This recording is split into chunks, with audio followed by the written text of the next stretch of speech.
قبل از اینکه شروع کنیم محمد تو بازی کردی فاینالزو یا؟ آره من 2 سری ریویو بیتایی دیدی؟ که دادن و نه 2 سری بیتایی که دادن، یه سری که فکر میکنم 4 ماه پیش اینا بود، یه سری هم که همین 2 هفته پیش بود، جفتش رو اینوایت شدم، یه چیزی اولوش درست مثلا 15 ساعت اینا بازی کردم. درست. وهاب تو فکر کنم بیشتر بازی کردی درسته؟ آره من از اولین بتاش، از همون سری اول من بودم توی چیز بتای فاینال و همه بتا رو بازی کردم. آها. حالا تعداد مثلا ساعتی بخوام بگم، مثل محمد منم 14-15 ساعت فکر کنم منم بازی کردم. ولی خب آره من موقع اینجوری نبودم مثلا بشینم پای مثلا گیم مثلا زیاد بازی کنم. من مثلا هر بار 2 تا مچ می‌زدم، مثلا ول می‌کردم، مثلا فردا 2 تا مچ دیگه. موقع وقت نداشتم، ولی رو هم رفت فکر کنم آره 14-15 ساعتی آره فکر کنم بازی کردم. خب بریم شروع کنیم به نظرتون موضوع رو یکی یکی بیایم جلو. حالا محمد دمت گرم که اولا اومدی، دعوت قبول کردی. وهاب هم همینطور.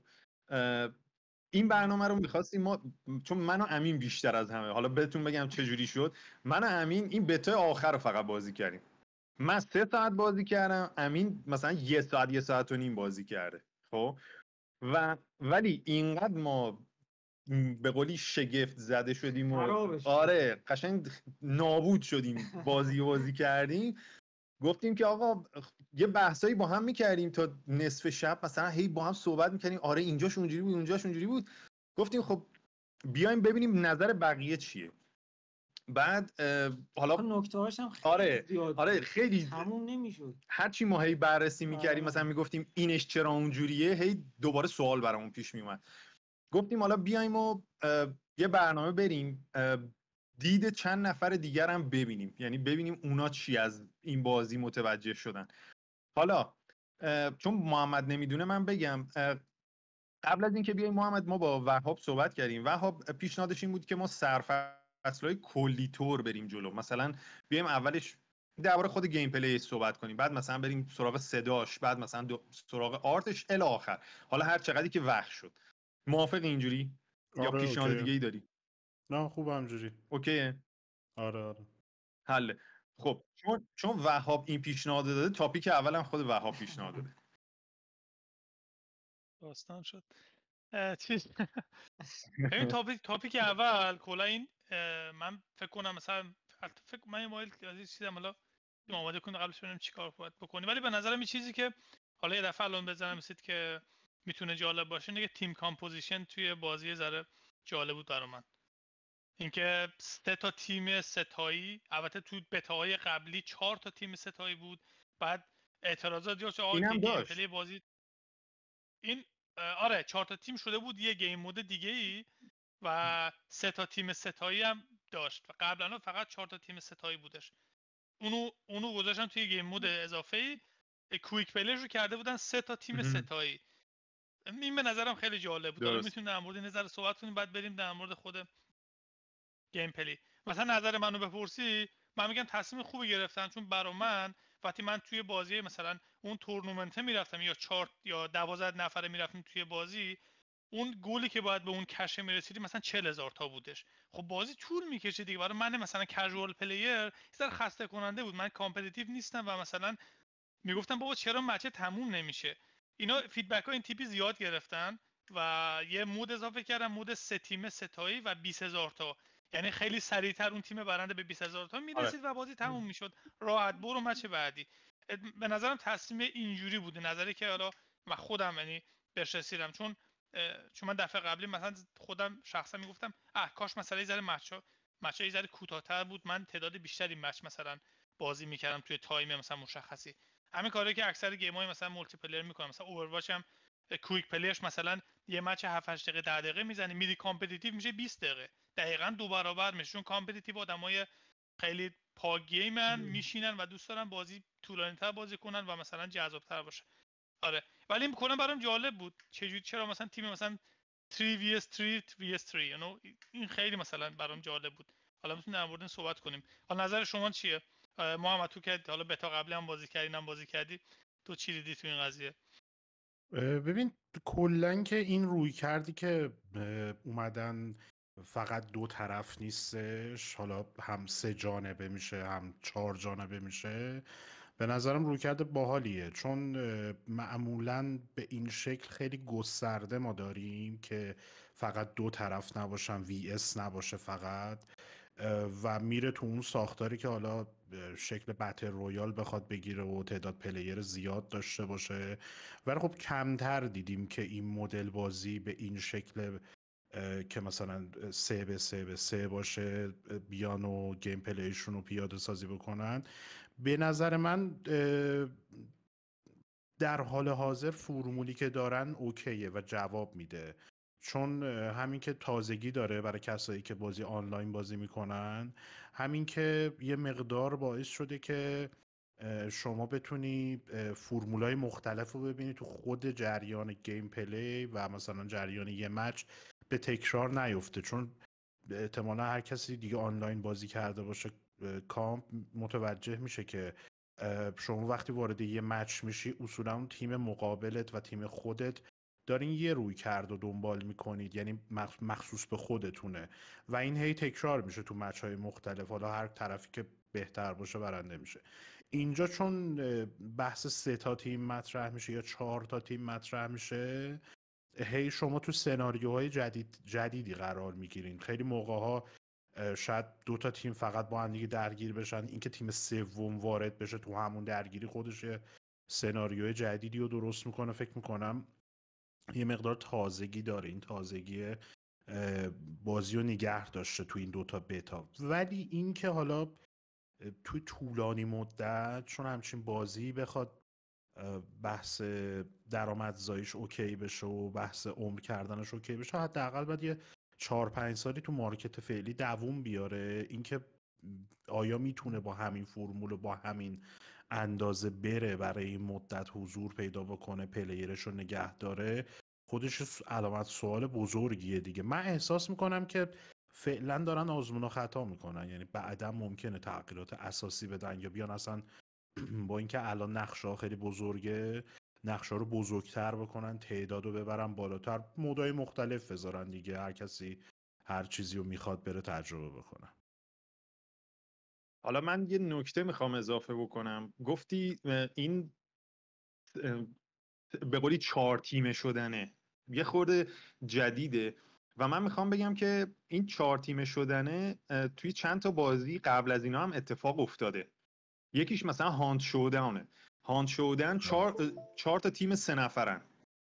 خب و مپش هم خب البته اون چیز دیگه شوتر اکسترکشنه، ولی این فرموله فرموله یه جایی بهش رسیده شده. یعنی اینا این که مثلا چطوری دارن اینو تست میکنن الان مسئله است. قبلا یه تیم دیگه‌ای به این رسیده، اینا الان دارن اونو آزمون و خطا میکنن به قول محمد. این نظر منه که ببینن جواب میده یا نه، مثلا توی این سبک خودشون جواب میده یا نه، چون بازی واقعا همینجوری کیاتیک هست، توش خیلی هرج و مرج میتونه به وجود بیاد. بعد دیگه فکرشو بکن 4 جهت بخوان سر یه چیز با هم رقابت کنن، مثلا دعوا سر اون چیزه باشه، سر اون کشه باشه. بعد سناریویی که من همش مثال میزنم واسه امینه که چون برای خودم اتفاق افتاد توی کوچه‌ای، این کشه یکی دستش بود او مرد، کش افتاد توی کوچه‌ای که بغلاش خراب نمیشد دیگه. حالا بیا خر بیار باقالی بار کن دیگه، اونجا کیاس محض بود. 1 ثانیه نمیتونستی اون کشه رو ورداری، میرفتی سمتش از زمین و هوا میزدنه. والس منظور اون کیوبا. آره اون کیوبه که باید بندازی تو اون دستگاهه که دیپازیت شه. آره و حالا نکته بعدیم اینه، این کامپوزیشن که 4 تیمه باشه یا 3 تیمه باشه، این اتفاقا مستقیما رفته سمت این که اون سشن تایم کوتاه شه. نظر منو بخوای اینه. شاید اون قانون این که مثلا مقدار پولی که میتونن ببرن بیرون درسته کمش کردن واسه کژوال، چون توی خود بازی بلیزارد هم همین جور شد دیگه. توی اوورواچ هم توی رنکش مثلا اون اون اسکورتی که میبرین یه ذره قانوناش با اون کژوالش فرق داره. اسکورت مثلا اسکورت اونور اوورتایم اضافه داره، نمیدونم چک پوینت داره، این یکی نه، میگه هر کی جلوتر برد تا ته رسون برنده است، اونی که دفاع میکنه باخت، تموم شد رفت، یه دست تموم میشه میره. دقیقاً همینجوریه. چیز به در مورد من خواستم اینو بگم، این که همین 4 تا تیم یا مثلا 3 تا تیمه، اینا خب تو کلا بیز تیمای چی بازی بتل رویال هم یه همچین چیزی هست، ولی خب اونها خیلی بزرگتره، مثلا 100 نفر هستن، ولی خب اونها هم تو اسکوادن، یعنی شبیه تیمی هستن که مثلا 20 تا تیم مثلا 4 نفره، مثال دارم میزنم، 20 تا تیم 4 نفره میان، بعد خب بازی طول میکشه، خیلی آدمایی که بتل رویال دوست دارن به خاطر این سشنی که خیلی طول میکشه بازی نمیکنن، مثلا میگه خیلی مثلا طولانیه، من برام وارد مش دیگه نمیتونم بیام بیرون و اینا دقیقاً اومدن خب گفتن اونو چیکار کنیم که جالب تر شه، سشن کوتاه‌تر شه ولی همون فیلو تقریبا داشته باشه، ولی آرنا هم کوتاه‌تر بشه و اینا. توی بتاهای قبلی یه سری گیم مود عجیب غریب داشت، مثلا اون 5 دقیقه آخرش یه دفعه اعلام میشد میگفت نو گراویتی، آقا یه دفعه گراویتی رو نمیدونم محمد بازی کرد یادش باشه. آره. من تو جدید اصلا اینو من حس نکردم، من تو جدید اینو اصلا ندیدم، برای من اتفاق نیفتاد، نمیدونم چرا. برای من این اتفاق افتاد که قانون این بود، کسی که هر کیو بکشی منفجر میشه، یعنی اگه نزدیکش میبودی خودت هم دمیج میخوردی.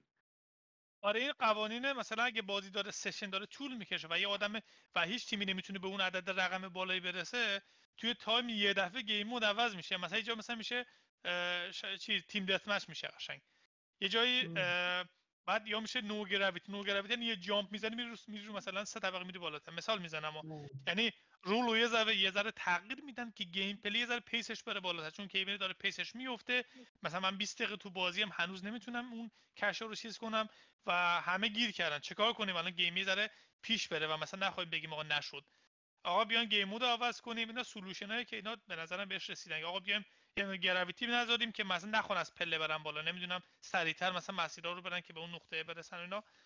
در کل سعی کردن اینو بیان یه چیزی پیدا کنن این وسط که نه بتل رویاله، نه مثلا آرنا پی وی پی که الان محمد گفتش، هم پی وی پی هست البته پلیر ورسس پلیر، ولی خود 4 تیم یا 3 تیم، ولی همزمان مثل بتل رویال هم هست، یعنی یه مپ آرنا کوچولوتریه که چند تیم با هم میان داخل و این کار میکنن، که همزمان تو گیم دومشون هم که دارن میسازن که آرک ریدرز، اونم اکستراشن، اونم شودر اکستراشن ترد پرسن، دقیقاً همینجوری، یعنی یه سری تیمن میرن اونجا ولی اونجا انمی هم داره، یعنی پی وی پی وی ایه.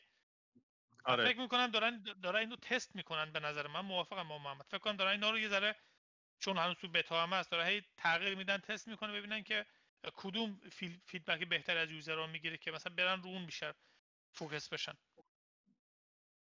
من خودم به نظرم سناریویی که نهایتا دنبال میکنن اینه که برن به این سمت که یه تعداد زیادی مودو بذارن برای اینکه گیمرها بیان بازی بکنن، چون اصولا الان فضایی که تو بازی آنلاین هستش خیلی هم یه مقدار المان شانس میخواد برای موفق شدن توش، چون شما لزوما تو فضای فعلی ساخت بازی آنلاین به واسطه اینکه شکل مخاطب ها سلیقه‌هاشون تغییر کرده به این شکل نیست که فقط بیان یه بازی حالا اسمن با کیفیت بسازید که همه چیزش درست کار بکنه و مطمئن باشید که موفق میشه. همچین تضمینی فعلا توی مارکت آنلاین وجود نداره، چون دیدیم نمونه هایی که اومدن بدون اینکه هیچ پشتوانه‌ای داشته باشن، بدون اینکه هیچ صحبتی درباره‌شون شده باشه، اومدن یه تعدادی گیمر ازشون استقبال کردن، بعد کانتنت دربارش تولید شده، پیگیری شده و یهو بازی گرفته. انقدر مثال هست این چند سال اخیر که تبدیل به یه الگویی شده، اینجوری که میان بازی ها رو شادو دراپ میکنن و بعد خودش اتومات میگیره. خیلی هم بوده از این بازی یک جمع و جور کوچیک، بتل بیت مستر بود، چی بوده شبیه بتل فیلد بودش که حالت ماینکرافتی داشت گرافیکش، که اومد بدون اینکه هیچ صحبتی بشه و هیچ اصلا معلوم نبود از کجا اومد و کلی هم مخاطب و پلیر چند صد هزار تایی روی استیم و این داستانا، در نتیجه خیلی تضمینی وجود نداره و دلیل گرفتنش به خاطر بتلفیلدی بود که گند زد، چون میرفتن تو الان نقدای دقیقاً بتلفیلد مینوشتن که آقا برید آره. اون بازی رو بازی کنید، اون بهتره الان آخه بتلفیلد. دقیقاً شرایط آخه الان همین جوریه. شما میبینید چند تا گروه داریم که آنلاین بازی میکنن، یه سری هستن که خب یه تیپ شوتر آنلاین کامپتیتیو میخوام بازی کنن، میرن سراغ CS یا سراغ والورانت میرن بازی میکنن. اونایی که میخوام مثلا آرکید تر بازی کنن میرن سراغ کال آف دیوتی یا بتلفیلد. الان نکته‌ای که وجود داره اینه که نه بتلفیلد اونجوری تو اوجه، نه کال آف دیوتی اونجوری که باید تو اوجه و این فضای وجود داره که یه جایگزین ثانویه بیاد براشون و مخاطب جذب کنه و موفق بشه. و حالا به نظرت به فاینال اونجا هست؟ یعنی اونجوری میشه؟ میتونه. دقیقا مسئلهش همینه، هیچ پیش بینی نمیشه دربارش کرده آیا موفق میشه یا نه. فعلا چیزی که تو بتاها دیدیم، استقبالی که شده از طرف گیمرها و حالا تجربه‌ای که ملت اومدن کردن نشون میده که داره پتانسیلشو که بیاد تبدیل به یک گزینه، حالا نه خیلی جدی که مثلا توی تاپ قرار بگیره، ولی گزینه‌ای که بتونه بیاد مخاطب خاص خودش رو بگیره، جذب کنه و اینو هی بیاد افزایش بده و در نهایت موفق باشه. خیلی المان وجود داره. اصلا شاید ما فقط بگیم که آقا این بازیه حال میده بازی کردنش، این شاید 20% قضیه باشه، 80% شاید مثلا توی این اپ این گیم پرچسش و مایکرو ترانزکشنش و سیستم گیم از سرویسش باشه که اونم به نظرم تا الان چیزی که تو بتا نشون دادن خوبه. یعنی بازیه همه چیزش به نظر سر اذیت جاشه. کننده نیست. شبیه اکونومی شبیه لیگ آف لجنده. اکونومی شبیه لیگ آف لجنده دقیقاً. فقط الان داستانی که بردنش میون سمت اون کلمه چیزا، لوت باکس ها یا چیزایی که بردن ریواردایی که میده، چیز ترجمهش کردن به اون کلاس های خودشون. خب تو آره. کلاس ها رو داری، واسه اکویپمنتات بازی میکنی، کارنسی جمع میکنی، اکویپمنت ها رو میخری. توی لیگ آف لجند هم اینجوریه که تو یه سری ها رو داری، بعد هی بازی میکنی، کارنسی جمع میکنی، هیرو جدیدا رو میخری. آره ببین الان وضعیت اینجوری شده یه نفر شاید بیاد مثلا این فاینالز رو یا بازی ایکس و ایگرگ رو بازی بکنه، تا آخر عمرش هم بازی بکنه، یه وضعیت خرابی داشته باشه با 1 کیلون ته، مثلا هیچ که آدم حسابش نکنه. ولی یه دلیلی که ممکنه این طرف رو جذب بکنه به اینکه بیاد فاینالز رو بازی کنه اینه که مثلا یه اسکین خوب، یه اسکین کول مثلا تو بازی باشه، یه چیزی جذاب براش باشه. الان خیلی مثلا فورتنایت بازی میکنن یا مثلا تضمینی نداره، میگم آقا من میرم 100 تا مچ میزنم 2 تاشو وین بگیرم شاید، ولی مثلا به خاطر اینکه بره مثلا اسکین ایکس و ایگرگ و زد و کرکتر محبوبش و اینا رو داشته باشه و باش بازی بکنه میره سراغش. خب اینجاست که من یه نکته‌ای میخوام بگم. به نظر من اینجاست که اگر بازی فقط اینجوری که میگی مثلا بخواد با اسکین و اینا پلیر جذب کنه، وای نمیسه. با خود حسش جذاب باشه دیگه. من دقیقا همینو میگم نیازن چون این من دوتا که نکتم اینه که فاینالز برای من و امین مثلا اینجوری بود که ما حتی اگه میباختیم هم بازم تو بازی بهمون کیف میداد. حتی اگه یک نفر رو من نمیتونستم بکشم، بازم تو بازی بهم کیف میداد. نکتهش این بود برای ما که ما زورمون نمیومد ببازیم، اینجوری بود. نه ببینین اصلا بحث رو این نیستش که بازیه میتونه بدون یه گیم پلی خوب یا با یه گیم پلی خوب موفق بشه. بحث اینه که این دوتا باید مکمل هم باشن، چون داریم درباره بازی آنلاین صحبت میکنیم. اگه بازی مثلا آفلاین سینگل پلیر یا کوآپ مثلا PvE بود میگفتی خب کوالیتی اوکیه بقیهش حل میشه، ولی اینجا ما با یه جونور دیگه ای که بازی آنلاین باشه تو این دور زمونه سر و کار داریم. یعنی نیاز داری شما گیم پلی خوب و این چیزا رو ارائه بکنی، ولی نیاز داری که همه چیزهای دیگه که مثل همون اکونومی داخل بازی و این چیزا رو هم در نظر بگیری که بتونه این موفقیت تداوم داشته باشه و درآمدزا باشه. یه نکته ای که هست، فورتنایت به خاطر سوم شخص بودنش اسکینا خیلی بیشتر جلو چشم تا FPS این فاینالز اومده با مثلا اون اولاش انیمیشن های خفنی که داره، آخر آره این روهاشون مثلا اونجوریه، یا آخرش که میخواد بازی تموم شه فیگور میگیرن و حالا آره پوزاش بیشتر. ولی آره. خب اسکینا ببین اینجا اینا روی اسکینا اسلحه اتفاقا خیلی دارن مانو میدن الان که اسلحه مثلا لژندری داشته باشن و تو اسلحه کول دستت بگیری و از این فاز این تیپی که البته تو اکثر گیم مثلا سی اس هم ملت فقط رو فاز اسلحه، یعنی اسکی مثلا اسلحه بگیرن، کسی واسه کاراکترش دیگه مثلا به درش نمیخوره چون اسلحه رو داره تو بازی میبینه و میخواد اونو بیشتر شواف کنه دیگه. ولی تو این بازی هم نه بگو خواستم تو این بازی هم دقیقاً همینجوری شبیه بقیه بازی FPS ولی خب فول بادی داره که اگه مثلا دوست تو رو میبینه که مثلا اونجوری مثلا شبیه دقیقاً مثلا نمیدونم مثلا این خلافکارا مثلا استایل این تیپی اولین وایبی که اینجوری مثلا به من داد اولین بتا تست که من بازی کردم من وایب پیدی رو گرفتم. یعنی اولین بار که من بازی کردم اولین قشنگ شبیه پیدی بودش، یعنی 3 نفرید میخواد برید مثلا یه حالا بانکی رو بزنید مثلا بانک حالا کشیه هستش که اونجا والته بعد اون رو بردارید مثلا پولا رو بردارید تحویل بدید. خیلی به نظرم وایب اینجوری بود ولی مثلا بتا دوم دیگه اون وایب به من نداد. بتا دوم خیلی به من ثبت دقیقاً حس بتلفیلد رو به من داد، یعنی بتا دومه بعد اصلا اون گان شوتینگ و فلان حالا من منو امین که دربارش حرف می‌زنیم این یه آش شل قلمکار باحالیه. خب هدف مبارزات بیشتر شبیه اوورواچه، یعنی یه ذره تایم مبارزه معمولا طولانیه. خب راحت نمیکشی تو، یه ذره باید زور بزنی. یا مثلا موومنت شبیه ایپکسه، موومنت و مثلا گان فایت و اینا شبیه ایپکسه. بعد میخواستم پیشنهاد بدم تاپیک بعدی که تاپیک مورد علاقمه دیستراکشن. اصلا اون المانی که منو کشون تو این بازی این بود و برای اولین دفعه که توی یه بازی مولتی پلیری میبینی تو یه دیوار رو خراب میکنی میمونه اونجا، میتونی ازش استفاده کنی، یعنی میتونه جزء استراتژیت باشه، به نفعت باشه یا به ضررت باشه. مثلا نمیدونم این سناریو براتون پیش اومد یا نه، من مثلا طبقه سوم بودم واسه اینکه نیان بالا اون پولو بدوزم من راپلر خراب کردم، هیچ راه دیگه ای نداشتم بیان تو، من اینکه سقف رو سوراخ کنم بیان یا کف رو سوراخ کنم بیان تو. این دیستراکشن رو دوست دارم الان یه ذره بریم سمتش که چقدر الان کمک میکنه به این. آخه یه جنبش هم اینه دیگه، چون یه ذره غیر قابل پیش بینی میتونه باشه، اینه که تو اون ترکیبای مثلا بازی جدی‌تر میشه روش حساب کرد یا نه. مثلا تو کامپتیتیو یا میره رو مخت، تو روی چیزی حساب نکردی مثلا میزنی یه دیواری خراب میکنی، کارت بدتر میشه، کارت سخت‌تر میشه. بچه‌ها میگن رینبو هم داشت ولی رینبو چی؟ جای خاصیه. رینبو چیزه مثل این نیست، این تقریبا همه جا خراب میشه و میمونه. مثلا دیوار خراب کنی سقف میریزه اون اینجوری میمونه، سقف اینجوریه.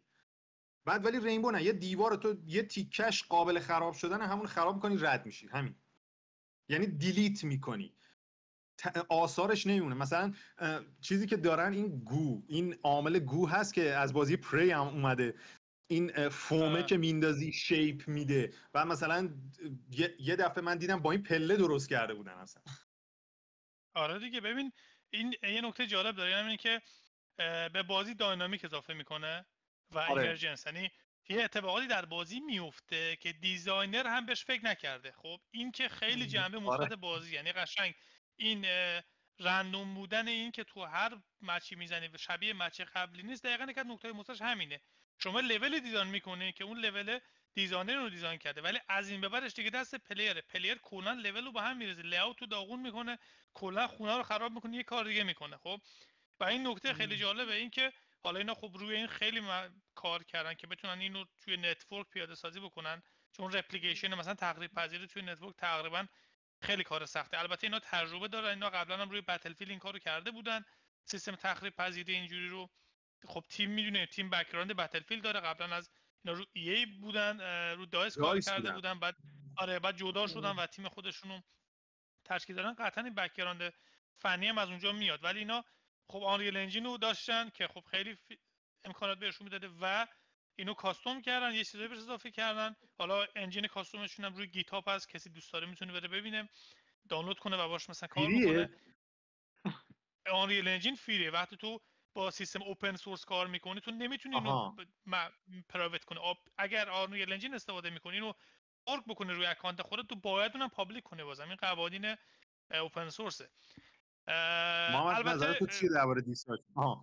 فکر کنم حرف تموم شد. نه چی خواستم بگم که اون اوایل دستراکتیبل برای من خیلی رو مخی بود، چون جایی مثلا خراب میشد و جلو منو میگیره و منو بلاک میکرد. من فکر کنم اسکرین شاتاشو هنوز دارم که مثلا بردم مثلا به تیممون نشون بدم مثلا ببین ناکن جارو مثلا اینجا قشنگ من گیر کردم و اصلا نمیتونستم برم بیرون و چون یه جای تخریب شد جلو منو گرفت تا اینجا دقیقاً توی خاک بودم و نمیتونستم برم بیرون دیگه. ولی بعدا مثلا سری مکانیکای دارم بتا اولو میگم یادم بتا اول من اون جام پدی که داینامیک میذاشی و روش میپریدی رو من اون رو ندیدم. نمیدونم من ندیدم یا بود تو بازی یا بعداً اضافه شد. اونو من ندیدم که اون انگار بعداً اضافه کردن که مثلا به کمک کنه که مثلا بتون راحت مثلا بری. حالا قبلا من خیلی گیر میکردم، خیلی واقعا توی تخریبا گیر میکردم. حالا این توی مثلا بتا آخر بهتر بود. مکانیکایی که گذاشتن که اون کیاس کم بشه اینش برای من جذابه که مثلا اون هویه خودش اتومات سرخود خراب میکنه میره، یعنی اگه بریزن روت هم بازم میتونی ردشی بری، یا مثلا اون لایته از بین این سوراخ‌ها در میاد با چیز گرپلینگ هوک، یا اون مدیومه با همین جامپده در میاد. حالا بریم صحبت محمد بشیم، ما زیادی داریم نرد بازی در میریم. یه چیزی که به نظرم خیلی شاید نمیدونم چند بار این درست اجرا شده تا الان، ولی نکته‌ای که باید بهش توجه بکنیم اینه که خب بازی داره از آنریل انجین 5 هم استفاده میکنه، ولی در کنارش اومدن این بحث دیستراکشن و تخریب پذیری رو دارن به شکل سرور سایت همه رو انجام میدن که مثلا یه زمانی هم مایکروسافت میخواست اینو تو کرکدان 3 بگنجونه که تخریب پذیری رو به شکل کلاود انجام بدن و اصلا رو هاردور نباشن، اصلا هاردورهای مثلا ایکس باکس وان قابلیتشون نداشتش به واسطه سی پی یو ضعیفشون. ولی اینجا اومدن اینو کامل سرور سایت دارن تخریب پذیری رو انجام میدن و اصلا به هاردور گیمر هیچ کاری نداره بحث تخریب پذیریش. این که من خودم شخصا تونستم با اینترنت ایران که روش تازه وی پی ان هم خورده بازی بکنم اینو و این بحث مسئله کانکتیویتی ایجاد نکنه، خودش به نظرم خیلی دستاورد خوبی بوده براشون.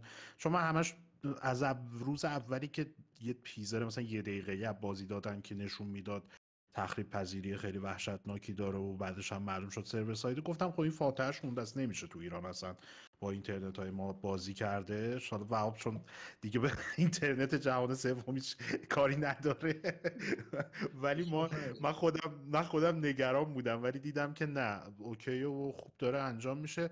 میگم من خودم نمونه یادم نمیاد که انقدر موفق اونم توی بازی آنلاین بیاد این قضیه سرور ساید رو بگنجونه و درست اجراش بکنه.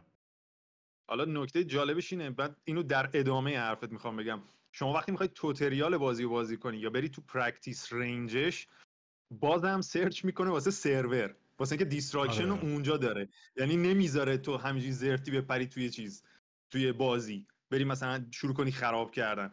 این یه نکته بعدیش این که موقعی که چیز میشه، حالا اینو توی ویدیوهای تکنیکال تر بیشتر میشه دید، اگه کسی ندیده توی بازی میتونین برین سرچ بزنین، موقعی که تخریب زیاد میشه، افکتا زیاد میشن، اون خراب شده، اون تیکه های خراب شده فریمشون کم میشه، مثلا میرن رو 20 فریم 30 فریم، مثلا داره سقوط میکنه اینجوری تیکه تیکه میاد پایین.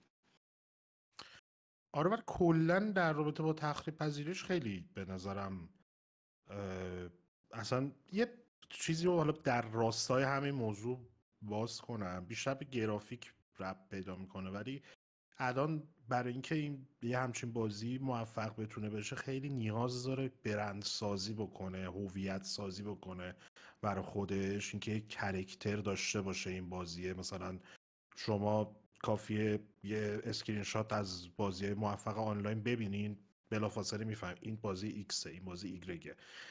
این تخریب پذیری الان یه بخشی از کرکتر بازی شده و نمونه مثلا قبلتر از اون، حالا بتلفیلد همیشه مقداری از تخریب پذیری رو داشت، ولی بد کمپانی 1 و 2 بود که خیلی روی این موضوع تو نسل 7 تمرکز کرده بودن که هم گفتش یه سری از اعضای همون تیم سازنده یعنی دایسن که اومدن دارن اینجا کار میکنن و خب من خودم شخصا یکی از هایلایت هم بود توی تجربه‌ای که داشتم از فاینالز، چون همیشه آدم نمیتونه اینو در نظر داشته باشه که آقا مثلا این مپی که طراحی شده آیا بالانس هست، آیا نکاتی که باید توش رعایت شده، آیا مثلا دیزاین این یه تیکش برای مثلا پوش کردن کسی که داره دیفند میکنه درسته. اینجا عملا یا مثلا حتی میگم آقا تو این جای مثلا نقشه چه دیتیل ویژوالی بعد قرار بگیره. اینجا چون این بحث تخریب پذیری رو گنجوندن، همه اینا به نظرم از فرمول قضیه خارج شده، چون تقریبا تو مپایی که میبینیم حالا بسته به خود مپه یه سری ساختمونن که لحاظ طراحی شباهت زیادی به هم دیگه دارن، معمولا طبقاتشون با یه راپله به هم دیگه وصل میشه و حالا مثلا طبقه آخرش یه جایی که یا شما کشو میگیرید یا میرید دیپازیت میکنید. این تخریب پذیری باعث شده دیگه اصلا هیچ اهمیتی نداشته باشه که آقا این مثلا ساختمونه مثلا 10 طبقه همه طبقه‌اش شکل همه، چون با ورود اولین تیم و درگیر شدنش با تیم دوم کاملا ظاهر ساختمون و لیاتش تغییر میکنه و تراپ هم دیگه مهم نیست. یعنی مثلا میز و صندلی و اینا هم دیگه مهم نیست. تراپا میز و صندلی و نمیدونم آب سرد کن و اینا اصلا هیچ اهمیت داره. حالا یه سری از مپ‌های جاهایش خیلی حالت پریست درست درمون داره که مثلا یه در از کاراکتر ویژوالی خاصی رو رعایت کرده. مثلا توی یکی از نقشه‌هاش هست که یه ساختمون بزرگ حالت برج پایینش شبیه بانک‌های مولتی نشنال و اینا، اون خب یه پی او که شما همیشه بری تو اون مپ میدونی که اون اونجا هستش، ولی مثلا تو اکثریت مپ‌ها شما می‌بینید که مثلا یه منطقه خیابون یه سری ساختمون هم همه شبیه همه و هیچ تفاوتی با هم ندارن، ولی هیچ وقت شما خسته نمیشه از اینکه هی بری تو این مپه درگیر بشی، چون مپه رسما یه زمین بازیه که هی داره تغییر میکنه تو جریان گیم پلی، هی تو هر مچی که بازی میکنید متفاوت میشه با مچ دیگه. یا همین که اینم در نظر بگیریم، همین که بحث تخریب پذیریه که خودش تغییر میده، هم کانستراکت هم داریم. حالا همون گوایی که گفتی یه سری حالت آیتم هم هستن این ور اون ور که حالا یا مثلا مثل این سندری میمونن، یکی از کاراکترها شیلد داره میذاره با کاراکترها اصلا کار ندارم. یه سری آیتم هستن که به بالون و این چیزا آویزونن، شما بالوناشو میترکونی اینا میفته پایین، یهو میتونه مثلا شما داری یه جایی هستی مثلا کاور نداری نمیتونی دیفند کنی از خودت، یه دونه این بالونا باشه میزنی مثلا یه چند تا جعبه گوه میریزه زمین، یهو یه دیواری رو درست میکنه، شما میتونی پشتش کاور کنی خودت و اینا. خیلی داینامیکه این داستان تخریب پذیریش، به نظرم باعث شده گیم پلی تازه بمونه، هر دفعه بازی میکنی یه چیز جدیدی داشته باشه، اون تجربه جدیدی داشته باشه. یه جورایی رندومنس بازی رو میبره بالا. به غیر از این که ما گفتیم اون کامپوزیشن 4 تیمه به این کار کمک میکنه که تو هر آن نمیدونید با چند نفر درگیری، با کیا اصلا درگیری، چه جوری درگیری، اینم باز به اون رندومنس اضافه میکنه. ولی یه نکته ای هست، این رندومنس هرچی زیادتر شه واسه ای اسپورت بده، چون ای اسپورتیا هم چقدر تاثیر میذاره واسه مثلا اسکیل بیس کسایی که واقعا هاردکور بازی میکنن اسکیلشون افزایش بدن تو اون بازی. خب همون اسکیلای این بازی الان اون سمت دیستراکشن نیست، خب سمت موومنت و اون گیراته، بیشتر اسکیلای پلیر سمت اونه. مثلا اون دیستراکشن خب یه دینامیت میندازی نمیدونم یه آر پی جی میزنی خراب میشه، ولی خب گفتم غیر قابل پیش بینیه و این یکی از نگرانی‌های منه که بخواد بره سمت ای اسپورت اینا زیادی رندومه، باید یه ذره جمع و جورتر باید شاید باشه، یا مثلا خیلی کنترل شده تر. اون پلیرایی که واسهشون مهمه، ببین مثلا کاری که رینبو کرده اینه، یه جاهای خاصی رو فقط میشه خراب کرد و برای هر سلاحی یا هر اکویپمنتی تعریف شده که چند درصد از اون رو میتونه خراب کنه. خب ستینگ خود رینبو خب اجازه بده، گفتی دیگه، گفتی چی کارش کنن به احتمالاً بهتر میشه. نه اصلا کاری به سبکش ندارم، گفتی چه کار کنی رندوم نسش میاد پایین‌تر، گفتم مثل رینبو میتونه باشه. ولی الان مثلا تو گیرنت لانچر بردار با کلاس هیوی 8 تا گیرنت توشه، این 8 تا رو شروع کن رندوم زدن، تو مپو همینجوری رندوم عوض میکنی. اینجا یه چیز توی کار اومده، اونم اون گیرا و ابیلیتی اضافه هاشونه. خب مثلا همون گرپلینگ هوکی که گفتم، نمیدونم اون جامپ پده که تو خودت از کیاس بندازی بیرون، یا اون دویدن اون هویه، ولی نمیدونم اینا کافیه یا نه. من نگرانیم اینه. خب الان یه مد داره تورنمنت، خب تورنمنتش ویدیوهاشو ببینی، این تخریبه اتفاقا یه مزیت واسه اون تیم و من نمیگم بده، و این میگی غیر قابل کنترل میشه. آره خیلی. مثلا من این دینامیتر رو بندازم چقدر از این سقف سوراخ میکنه، یا مثلا آر پی جی بزنم تو سکنج، یا مثلا نخوره به یکی یه تیکر رو الکی خراب کنم، چی میشه؟ به ضررم. رندومه دیگه، من که نتیجهشو نمیدونم. ببین احتمال این کارهای تصادفیه میره بالاتر.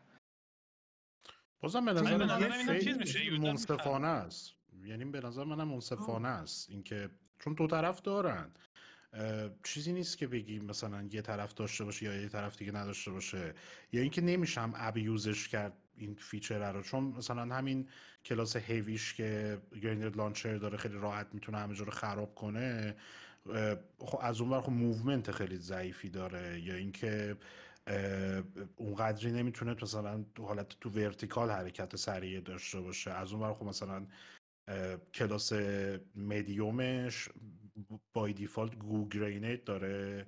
گو گرینیت مثل دیوارای خود بازی هم راحت خراب نمیشه، یعنی بحث دیفند کردن برای اون کسی که داره حالا مثلا کش اوت میکنه یا کش دیپازیت میکنه راحت میتونه با همین فیچرهایی که داره حلش کنه.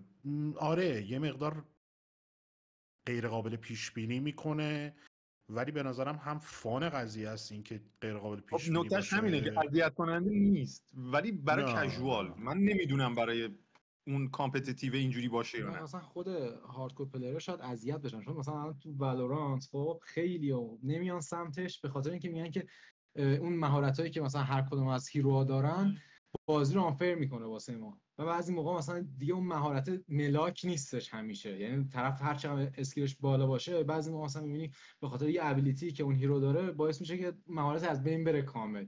مثلا خیلی نمیان سمتش دیگه، مثلا مثالش تو این بازی من واسط میزنم، مثال ناعادلانه‌شو من تو این بازی واسط میزنم. دو تا چیز هست من هنوز نمیدونم باید چی کارشون کرد، خود پلیرها هم نمیدونن. یکی فلیم تروور هویه، خب نمیدونی چی کارش کنی، بگیره بهت مردی تموم، هیچ کاریش نمیتونی بکنی. این دومیش هم اینه که کلاس لایت بازی اون ابیلیتی غیب شدن رو داشته باشه و شمشیر. هوی هم به راحتی میکشه، تو نمیبینیش، میاد یه لحظه زر ستا رو میزنه، شاید 4 تا هم بکشه. اون حالا البته اینقدر دمیج زیاد نبود شمشیر اونقدر دمیج زیاد نیست، ولی آره میتونه این کارو بکنه. با 2 تا اتک توی بالاتنه هوی میمیره با 2 تا اتک. آره ولی خب اینا ببین کانتر پلی درست کردن دیگه. مثلا چی میگم، اون مثلا کاراکتر مثلا مدیومش که اون گو رو داره، گو رو میندازه، بعد هوی یه دونه اسلحه داره که آتیش میزنه، اون آتیش میزنه و گو از بین میره. مثال دارم میزنم، کانتر پلی درست کردن. اگه یه مکانیک تو نکی هست سعی کردن تو نکی درست کنن که من میگم هست، من میگم البته ما از یه جایی اومدیم یه جای دیگه، خب ما اومدیم سمت بالانس. من میگم اون رندومنسه برای خود من جذابه. خب من گفتم برای خود من جذابه. من میگم نگرانیم اینه که بخواد بره سمت کامپتیتیو ممکنه اینو دستش بزنن، ممکنه اونو ازش بگیرن، احتمال داره این کارو بکنن. اون هویت بازی احتمال داره، کنترلش کنم. آقا سواله اصلا این بازی من فکر نمی‌کنم بازی سمت ای اسپورت بره، نظر منه. اصلا میتونم اینو سوال بپرسم اصلا آیا بازی برای ای اسپورت مناسبه؟ آره اینم سوال خوبیه. اینم سوال خیلی خوبیه. نکته اینه که این کلا ستاپش وهاب خیلی ای اسپورتیه. دقت کنی مثلا یه نفر داره گزارش میده مثلا فلان چیز ترکید، اون تیم مثلا اینو زد، اصلا ستاپش داره اینو تاکید میکنه. اصلا نمیشه نره. آخه بحث ای اسپورتس فقط هم روی خود بازی نیست، یعنی الان شما ببین دیگه مثلا ای اسپورتس کی الان برگزار میکنه؟ رایت برگزار میکنه، والو برگزار میکنه، مثلا یوبیسافت برگزار میکنه. الان مثلا کال آف دیوتی که مثلا هر سال CDL برگزار میشه میگن احتمالاً سال دیگه یا سال بعدش کنسلش کنن، چون کال آف دیوتی تازه این همه پلیر و اینا، ولی ای اسپورتسش اصلا لحاظ درآمدزایی هیچ صرفی نداشته برای اکتیویژن. یعنی خیلی بعیده همچین بازی با همچین قد و قواره‌ای بیاد و بخواد بره اصلا سمت ای اسپورت. اون چیزی هم که گفتی برای اینکه طرفدار گزارش میکنه و اینا، یکی از چیزای باحال بازیه به نظرم، خیلی فانه که یه خودش هیجانی به تو میده که انگار داری مثلا واقعا توی مسابقه ای هستی و اینا.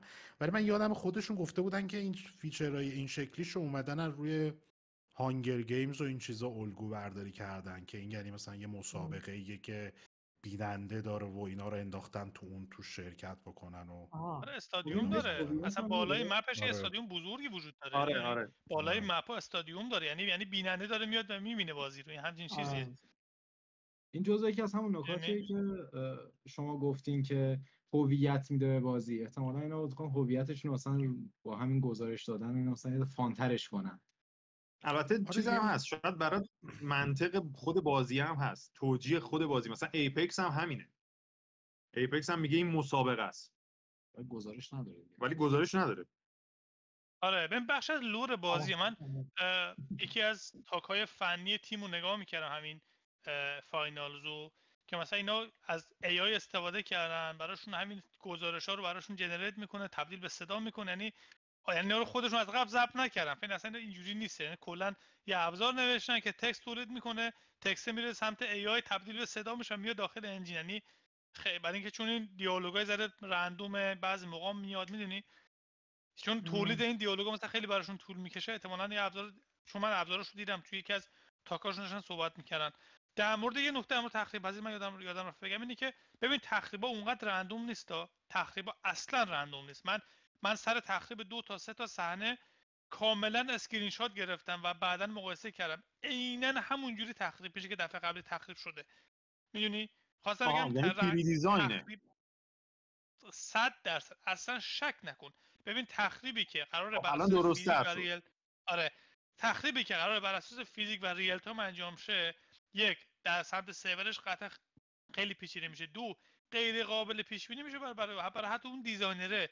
میگه اگه مثلا تخریب فورسش اینجوری شد و اینجوری ریخت چه کارش کنی؟ میدونی قطعا اینا اونجوری نیست که فکر کنی انقدر مثلا دیگه داره داینامیکه، تماما پری دیزاین شده ولی داینامیک تخریب میشه. میدونی قطعا هم حالا فکر کن مثلا نمیدونم چه جوری بک‌گراند، ولی مثلا من حس کردم، نظر خودم، من حس کردم محیط رو به گریدی تبدیل کردن، گریدای خیلی ریز که تو هر نقطه رو میشکنی میگه این گریده تخریب میشه و اون گریده به سمت کلاینت ها ارسال میشه، میگه اینا تخریب شدن. میدونی چی میگم؟ یه همچین چیزی. یعنی مثلا جلوی شبیه سازی دارن میکنن اینو، قطعا فیزیکال و ریل تایم توی مالتی پلیر اصلا هم رپلیکیشنش توی نتورک خیلی سنگینه، همینی که اصلا خیلی سخته، نمیشه چیزش کرد. ولی من 2 بار مثلا پنجره رو شکوندم و فیلم گرفتم، بعدا رفتم اسکرین شات نگاه کردم، اسلو کردم، دقیقاً هر 2 تا پنجره‌ام عین هم شکستن، دقیقاً محل کاتا اصلا دقیقاً همین، یعنی هیچ فرقی با، ولی چون گیم اینقدر سریع اتفاق میفته اصلا کسی متوجه نمیشه. میدونی؟ خیلی خوب. در مورد تخریب، حالا تو حوزه لول دیزاین اونجا هم خیلی تاثیرگذاره. حالا نمیدونم الان بگم یه وقتی رفتیم بگو که کلا تاپیک عوض کن. کلا توی طراح مرحله معمولا تو بازی مولتی پلیر کمپینگ اصلا خیلی، یعنی نمره منفی داره، نایتمره واسه ما که مثلا میخوایم مپ بزنیم، آقا مثلا اینجا این گوشش چی میشه، مثلا باید چیکار کنیم که 2 تا دیپ بشه، مثلا راههای مختلف داشته باشه. اینجا عملا دست ما، یعنی دست کلا لول دیزاینراشونو تو این قضیه خیلی باز نگه داشتن و اگه دقت کنیم مثلا بازی کنج زیاد داره ولی هیچ کس هیچ چیزی بهش نگفته. نمیتونی کم کنی چون یکی از دیوار میاد تو. آره، و این نکته دیگه هم هست، سیف اسپات باز تو لول دیزاین خیلی مهمه. اینجا هیچی نداریم، یعنی طرف هیچ جرأتی نداره که آقا مثلا من اینجا بشینم، آره دیگه هیچ کس به من دسترسی نداره، از هر سقف، کف، دیوار بیاد همه جا میریزن سرش. اینش خیلی ولی یه چیزی هنوز که هنوزه اسنایپر روی سقف برتری داره هنوزم، مگه اینکه مثلا تو ساختمونا بیای زیرشو خراب کنی ساختمون بیاد پایین. اینو یه سری قابلیت‌ها واسش گذاشتن، مثلا همون جامپ هست، هوک، اینا میرن سمتش. من مثلا یه سری ویدیوها دیدم، حالا من بقیه دیدن یا نه، میرن اصلا اسنایپر رو سری خف میکنن، یعنی از پشت میرن از بغل میرن، بعد چون ری اسپانش مثلا از یه نقطه دیگه است مثلا ممکنه از زاویه سمت راستش مثلا باشه. آره این قضیه دیستراکشن تو لول دیزاین هم خیلی آره بحث حالا مثلا لول و کلا حالا انوایرمنت شد. ببین اینا خب یه کالرهای مخصوص دارن داخل بازی، مثلا زرد و یه سری مثلا نارنجی و اینا که بعضی مثلا ساختمونا زردتر هم اینا تارگت دارن برای اینکه یوزرها اینا رو یادشون باشه یا مثلا این ساختمون رنگش مثلا اینجوری بود. به نظرم یه تارگت این تیپی سر اینا داشتن که اینا رو کجا بذارن، لندمارک ها رو کجا بذارن که یوزر اینو بدونه. مثلا چند وقت پیش دیدم یکی از لول دیزاینرهای تیم توییت زده بود، نوشته بود که با بررسی هیت مپ های بازی فهمیدیم که یوزرامون طبق مثلا چند روز اول بازی راحت مثلا فلو مپ ها رو پیدا کردن. مثلا هیت مپ روز اول با هیت مپ روز دو مقایسه میکنن، میفهمن که تو پلیرها رو هیت مپ روز اول چجوری مثلا موو کردن بین مثلا کوچه و اینا، چجوری ساختمون رو پیدا کردن، بعد روز دو مقایسه کردن میبینن مثلا راحت‌تر دیگه پیدا میکنن مثلا اون چیزا رو مثلا ساختمون داره. یعنی اینم اینا بررسی میکنن ببینن که آیا میفهمه یوزر نمیفهمه. همون استفاده رنگا آره اتفاقا امین اولین دفعه بهم گفت این خطای زرد قشنگ امین چیزی که به من گفت چقدر منو یاد چیز میندازه، میرورز اج میندازه با اون کالر پالت راهنماش. حالا اونجا قرمز بود اینجا زرد بیشترش. آره یه لاینای داره، بعضیا مثلا قرمز هم مثلا داره، ولی اینا کمک میکنه به یوزر. درسته مثلا تو میگه همه ساختمونا مثل همن، شاید مثلا یه ذره یوزر گیج بشه، ولی با همین رنگا یه ذره یوزر چند رو بازی کنه لندمارک ها رو پیدا میکنه، مثلا اون کلیسا رو داخل مثلا مپ موناکو مثلا پیدا میکنه، میدونه که کلیسا از اونجا که خیلی مثلا یونیک وسط شهر، اون راحت مثلا یوزر پیدا میکنه، میدونی. یعنی اونقدر مثلا پیچیده نیست. البته نوع ویکی هم من دیروز براش پیدا کردم، thefinal.wiki، کل اطلاعات گیم رو ریختن اونجا. فکر کنم با کامیونیتی هم باشه، با توسط خود کمپانی نیست.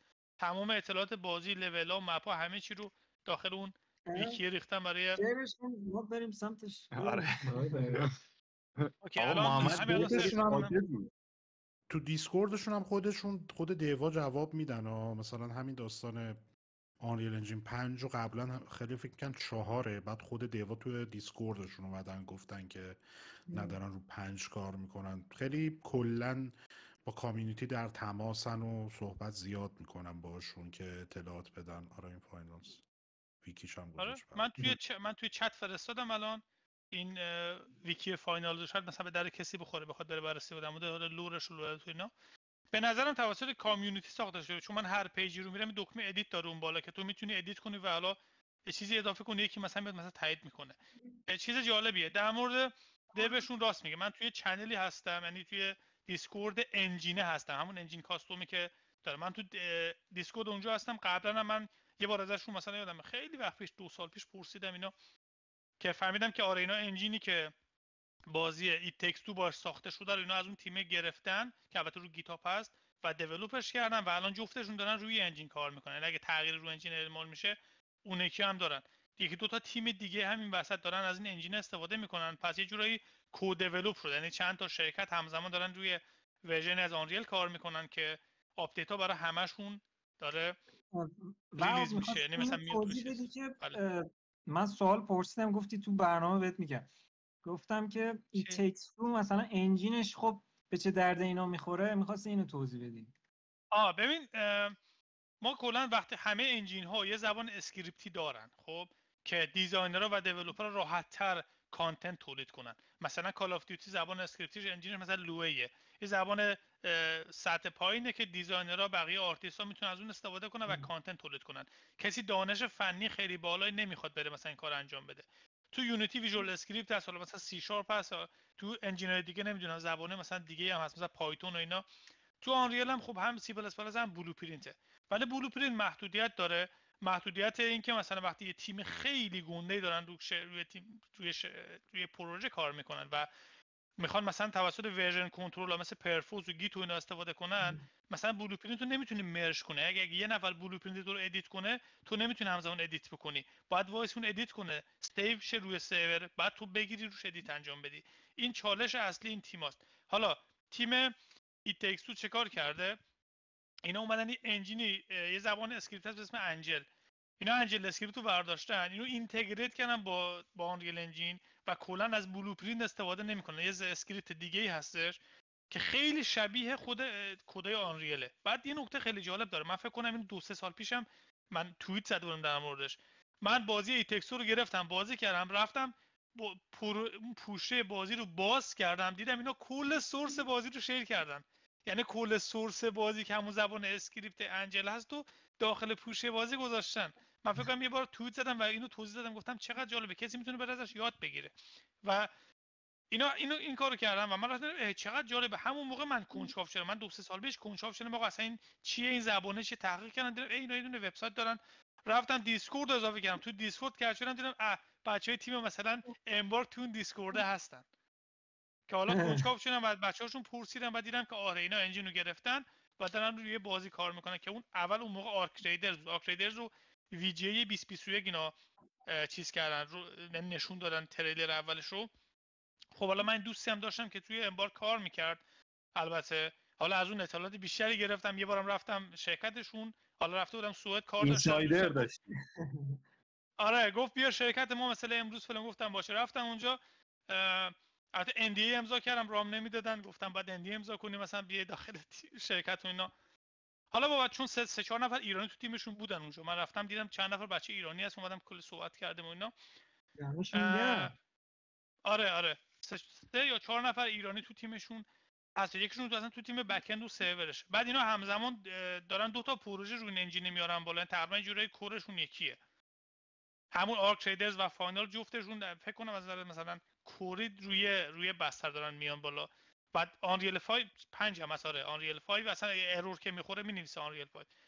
بعد اینا چون انجینه هم الان اگه توی خود گیتاب برید، انجینه هم تا همین 5.3 یعنی آخرین ورژن آنریل هم آپدیت شده، یعنی اینجوری نیست مثلا آپدیت نکنن، هر موقع آنریل ورژن میده اینا میان همون رو دوباره آپگرید میکنن.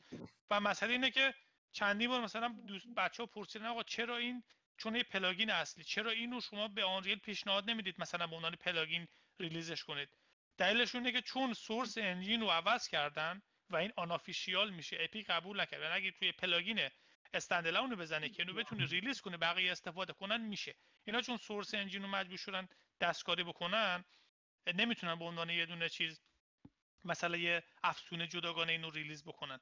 دلیل مثلا اصلیش همینه. ولی خب ابزار خیلی نوشتن. 2 بار من هم تاک پارسالشون رو گوش دادم توی اپیک فست فکر کنم پارسال، و امسال 2 تا تاک خیلی خوب داشتن تیمشون در مورد همین فاینالز و کاری که کردن. خیلی تیم پیش روان، چون یه دونه گیم دیگه دارن، یه انجین دیگه دارن، اصلا این چیز عجیب غریبی، یه کانتنت کریئتور انجین دارن شبیه مثلا همین شبیه فورتنایت کریتیو، اسمش کریتیو چیه، کریتیو لب فکر کنم، چی بود اسمش، همین همچین چیزیه. آره اونم دارن، اونم مثلا یه انجین دیگه هست، دارن کار دیگه میکنن. آره خیلی خوب. سوالا رو داری یعنی؟ آره تاپیکا کو. خب من یه تاپیک بعدی رو به نظرم خیلی مهمه میتونیم در مورد صحبت بکنیم که فکر کنم اون به نظرم تو گیم پلی خیلی مهمه، اینه که اسلحه ها تیرشون نامحدوده. این خیلی به نظرم تاپیک مهمی میشه در مورد صحبت کرد. ببین ولی خب نکته، آقا من یه اعتراض کوچیکی دارم به این قضیه، البته مال دیزاین سلاح هاست. خب چون تو مبارزات طول میکشه، تو خیلی ریلود میکنی. بعد مثلا اگر از یه چیزی، از یه به قولی سمت چیز بیای، بازیایی مثل کال آف دیوتی اینا بیای، یکی که میکشی یا مثلا 3 تا تیر میزنی سریع ریلود میکنی. بعد اکثر سلاح‌ها هم خشاباشون کمه، مثلا گرین لانچر، آر پی جی، نمیدونم شاتگان، فقط اون مثلا ای کی و ایناست که سلاح‌ها خشاب گنده دارن، یا مثلا اون لایت ماشین هاست که خشاب بزرگ داره. حتی اسنایپرش هم 3 تا تیر میزنی ریلود میکنه دوباره. اسنایپر رو از همین کار کردن که کنترلش کنه. من اینو دیدم ترجمه کردم بهش. آره دیگه ببین سیستم بالانس دیگه کنترلش میکنن. خیلی ریلود داری، خیلی ریلود میکنی. آره تایم تو کیل بالاه کلا. ببین تایم تو کیل تو بازی یه ذره بالاه، مثل بقیه بازی‌ها نیست. تو اسلحه رو روی شخصی هم بگیری یه خشاب خالی کنی به زور میمیره. بعضی بازی‌ها مثلا تو البته بعد نکته جالب داره، تو خیلی بازی‌ها تو هدشات می‌کنی میمیره، تو این بازی هدشات نمیمیره طرف. فقط با اسنایپر، اونم چیز هوی نباشی، اون دوتایی دیگه با اسنایپر هدشات میمیرن. آره چون اون اسلحه‌اش اسنایپر دمیجش بالاه. بقیه اسلحه رو هدشات کنه 30% دمیج بیشتری میزنه.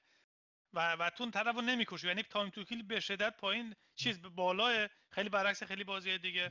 و فکر کنم دلیل اینه که اگه حالا نظر منه اگه اسلحه رو آن لیمیتد کردن اول به خاطر اینه که فکر کنم مکانیک ریسورس منیجر رو کلا وردارن از بازی و پیس بازی رو بالا نگه دارن. تو اصلا این فکر نکنی که اصلا الان من اسلحه تیر دارم ندارم، چون الان هدف یه چیزی دیگه است تو بازی. بابا 4 تا تیم تو بازیه، 4 تا تیم تو بازیه دیگه، اونم بخوای حساب کنی دیگه. آره پیس بازی بالاه و تو اصلا وقت نمی‌کنی به اسلحه فکر کنی و مثلا نمیدونم به این خشابا فکر کنی، اصلا تایمشون نداری، میدونی باید فقط بری دنبال اون گوله و اون چیزه. من پریدم وسط حرف محمد، بعد وهابم پرید وسط حرف من. محمد ببخشید. نه بابا چپیه، بس من دارم خودم استفاده میکنم از صحبت ها. در مورد نظر محمد هم بپرسن بود اسلحه اتفاقا به نظر من کلن یه تارگت داشتم به نظرم اینا تو ساخت فلو کلی بازی، اینه که یه کاری بکنن که هم به اون بحث کمپینگ و این داستانا ربط پیدا میکنه، هم به بحث طراحی مراحلمون، هم اسلحه ها.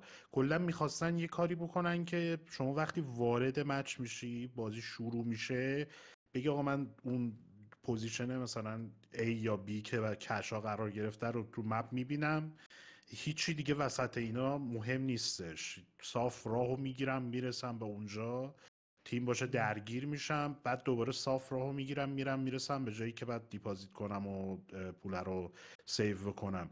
هر چیزی هم که تو بازی قرار دادن همش در همین راستا بوده، یعنی شما بگیر از خود دیزاین مپ ها یه جوری طراحی شده که شما قشنگ میتونی یه خط صاف رو بگیری، ساختمون هست یا نیست جلوت خراب کنی، ردشی ازش بری سمت اون تارگتی که داری، یا اینکه مثلا همون بانس پد و خود هوکش و این چیزا، زیپلاین، آره اون همه این چیزایی که تو بازی گذاشته شده برای اینکه هی شما رو هول بده سمت اینکه آقا سریعتر برو درگیر شو و اون تارگتی که هست رو انجام بده. این سیستمی هم که برای اسلحه ها گذاشتن به نظر من فعلا داره کارش رو درست انجام میده. من خودم مثلا بیشترین تایمی که آنلاین بازی میکنم کال آف دیوتی و سی اس، جفتشون بازیایی هستن که پایین ترین TTK ها رو دارند و یه پلک میزنی طرف یا خودت میمیری، از بین میری. کاملا هم بر اساس منطقیه که تو بازی قرار گرفته، چون مثلا سی اس میاد میگه آقا پوزیشن مهمه توی بازی، توی پلن و ایم. شما اگه پوزیشن درست داشته باشی و ایمت خوب باشه بدون شک برنده ای. اسکیل گپش رو میاد اینجوری مطرح میکنه. یا مثلا کال آف دیوتی، حالا کال آف دیوتی چون خیلی عامیانه تره و خیلی آرکید تره، اسکیل گپ خیلی کمی داره.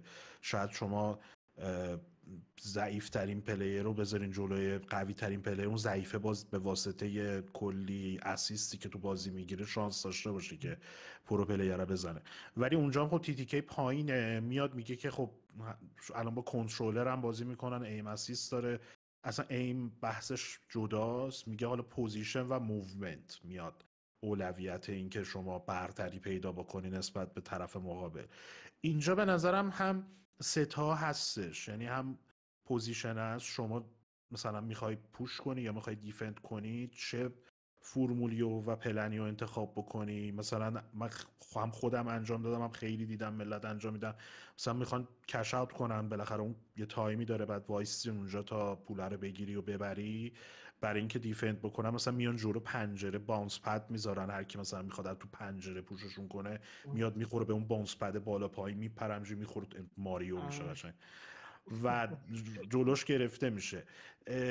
این که میگید تایم تو کیل بالاست هی بعد ریلود کنیم و این داستانا، به نظرم مثمر ثمر اینجا. چرا؟ چون اومدن یه جوری طراحی کردن که شما سر غافلگیری چیز نشی، نبازی و شکست نخوری. اینکه مثلا آقا یه نفر پشت منو پوش کردش من ندیدمش، یا صدا پاش نیامد یا هر چیزی، یا اصلا منفجر کرد اومد تو، سر این شما کشته نشی، یه شانسی داشته باشی که بتونی حالا از موومنتش که خیلی روونه استفاده بکنی فرار کنی، یا خودتو برای ریچل کردن مثلا آماده بکنی، یا اینکه مثلا با ابیلیتی هایی که داره چه تو زمینه تخریب چه تو زمینه ساختن جلوی مردن شخصیت رو بگیری، یا نهایتا اینکه تو با ایم خوب داری، با ایم بهترت، حالا هر طرف هر چقدر طرف تیر بخواد اگه اون بیاد و تو موقعیت 1v1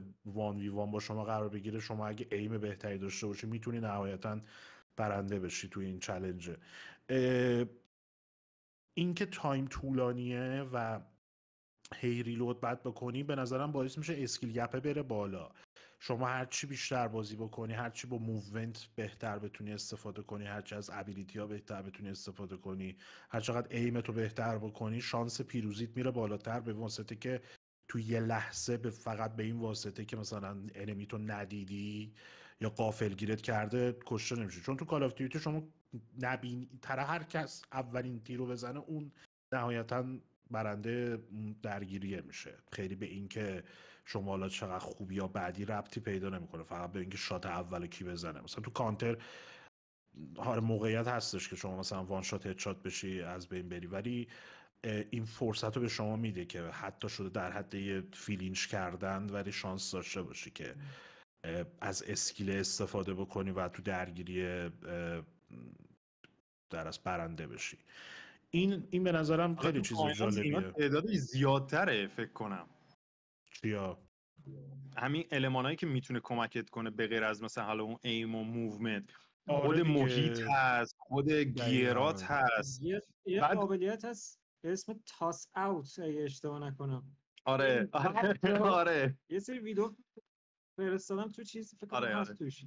والتو میگیرم مثلا از فاصله چند متری، 100 متری خیلیه، مثلا میپره رو جامپد. خب مثلا داینامیکا اینجوری بوده، طرف میپره رو جامپد، همون موقع که داره بوست میشه این کششو پرت میکنه، بعد مثلا این یه 200 متری پرت میشه بعد میفته توی همون چیز. آره میفته مثلا تو جاش، مثل بسکتبالیستا مثلا پرتاب سه امتیازی میکنن. یا یه کار باحالتری کرده بود، یه ویدیویی من دیدم انداختن دنبالش، این والتر انداخت تو اون چیزا، تو اون گودیا که بیفتی میمیری، بعد این ریست رو رفت سر جا اولش، یاراش ورش داشتن.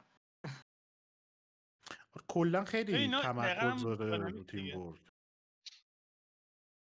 میگم میخواستم من صرفا نکتم این بود که اون المانایی که میگی به نظر من حتی اینجا بیشترم شاید باشه. اصلا گفتم پروپلر رو به مشکل می‌خورن. آره دیگه، چون تعدادش زیاده، اعصاب خورد کن میشه. یه چیزی هم داره بازی، شما اگه تو بازی شخص هستید بمیره، ریسپان تایم یه تایمیه، اگر تیم وایپ بشه تایمش خیلی بیشتر میشه تا آره. تیم برگردن. این خیلی اینو به نظرم تصمیم خوبی بوده که گرفتن که تیم ورک خیلی قیاس کم میشه و تیم ورک ارزشش میره بالا. از یه طرف بعدم هست برای بازی دیگه. شما اینو حساب بکن الان تمام تمرکز بازی رو تیم ورکه، چه حالا کلاس برداشتن چه این که اصلا با هم دیگه همکاری کردن و عملا برای کسایی که بخوان مثلا تک نفر بیان بازی رو به شکل آنلاین بازی بکنن خیلی فضایی فکر نمی‌کنم دلنشینی رو درست بکنه، چون کافیه اون دو نفر دیگه یا یه نفر حتی ارتباط نداشته باشه با بقیه اعضای تیم. عملا شما هیچ راهی برای مقابله کردن با یه تیمی که با هم کار بکنن و همکاری داشته باشن ندارین. اینش مشکل ساز هستش توی بیگ پیکچر قضیه.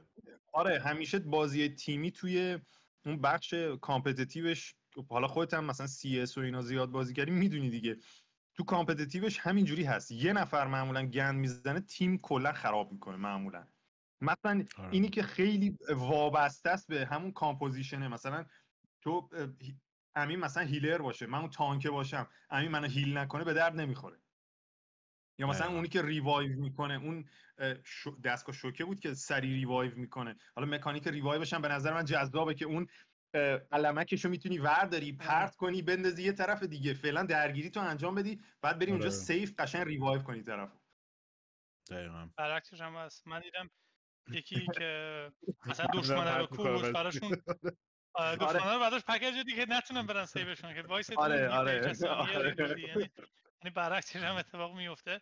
آره ولی به نظرم جالب بودش این مکانیک ها در کنار هم دیگه جالب بود. ولی من حس میکنم که حالا قطعا شما میدونید به نظر من بازی تاکتیکال شوتر نیست. چون تاکتیکال شوتر نیست خب یه ذره بازی اوپن دیگه، هر کاری میتونه بکنه. تو تاکتیکال شوتر اگه قوانین بازی انقدر سفت و سخت نباشه همه شاکی میشن. مثلا قشنگ سی اس کو واقعا تاکتیکال شوتر، یعنی تو اگه 10 صفحه خطا کنی چپ و راست اشتباه بدی تمومه. یعنی بعد تو اگه یه اشتباه بکنی تیمت یعنی نابود میشه. یعنی همچین میدونی اتفاق خیلی هست. حالا تو اگه اشتباه میکنی آره خیلی تیم بسه، ولی اگه بتونی تو سری برگردی یا تیمت ریوایوت بکنه بازم اونقدر مثلا خراب نمیشه. میدونی یعنی تو مثلا من سوتی دادم بعد تیمم مثلا هم تیمی نزدیک من بود اومد سری منو ریوایو کرد، یعنی خیلی اتفاق بدی نیفتاد. ولی تو اگه مثلا تو سی اس کو اگه سوتی بدی و بمیری میدونی چی میگه، یعنی کاملا تیمو داغون میکنه. تو این بازی حالا یه نکته تیم میخوام بیس ولی اونقدر ایمپکت نداره.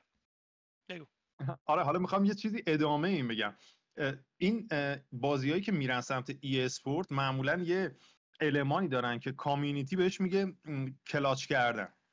خب که حتی مثلا توی والورانت میان یه اسپسیفیک تایپی واسش میذارن که اگه تو کلاچ کنی اون گزارشگر اعلامش میکنه، یعنی بازی اعلام میکنه طرف کلاچ کرد. توی فاینالز من برام جالب بود که با اینکه این همه کیاسه، با اینکه اون هاردکوریه وجود نداره، ولی موقعیت کلاچ زیاد هست که یک نفر مثلا یه تیمو نجات بده. مثلا خب نفر سوم بمیره اون پنالتیه هست که دیرتر همه ریوایو میشن دیگه. مثلا طرف ورداره این چیز علمکا رو ورداره فرار کنه نجات بده و همون موقع بلند شن برن بدزدن پولا رو، مثلا باعث کلاچ شدن بشه. اینی که این فرصت ها زیاد بود توش برای من جذاب بود.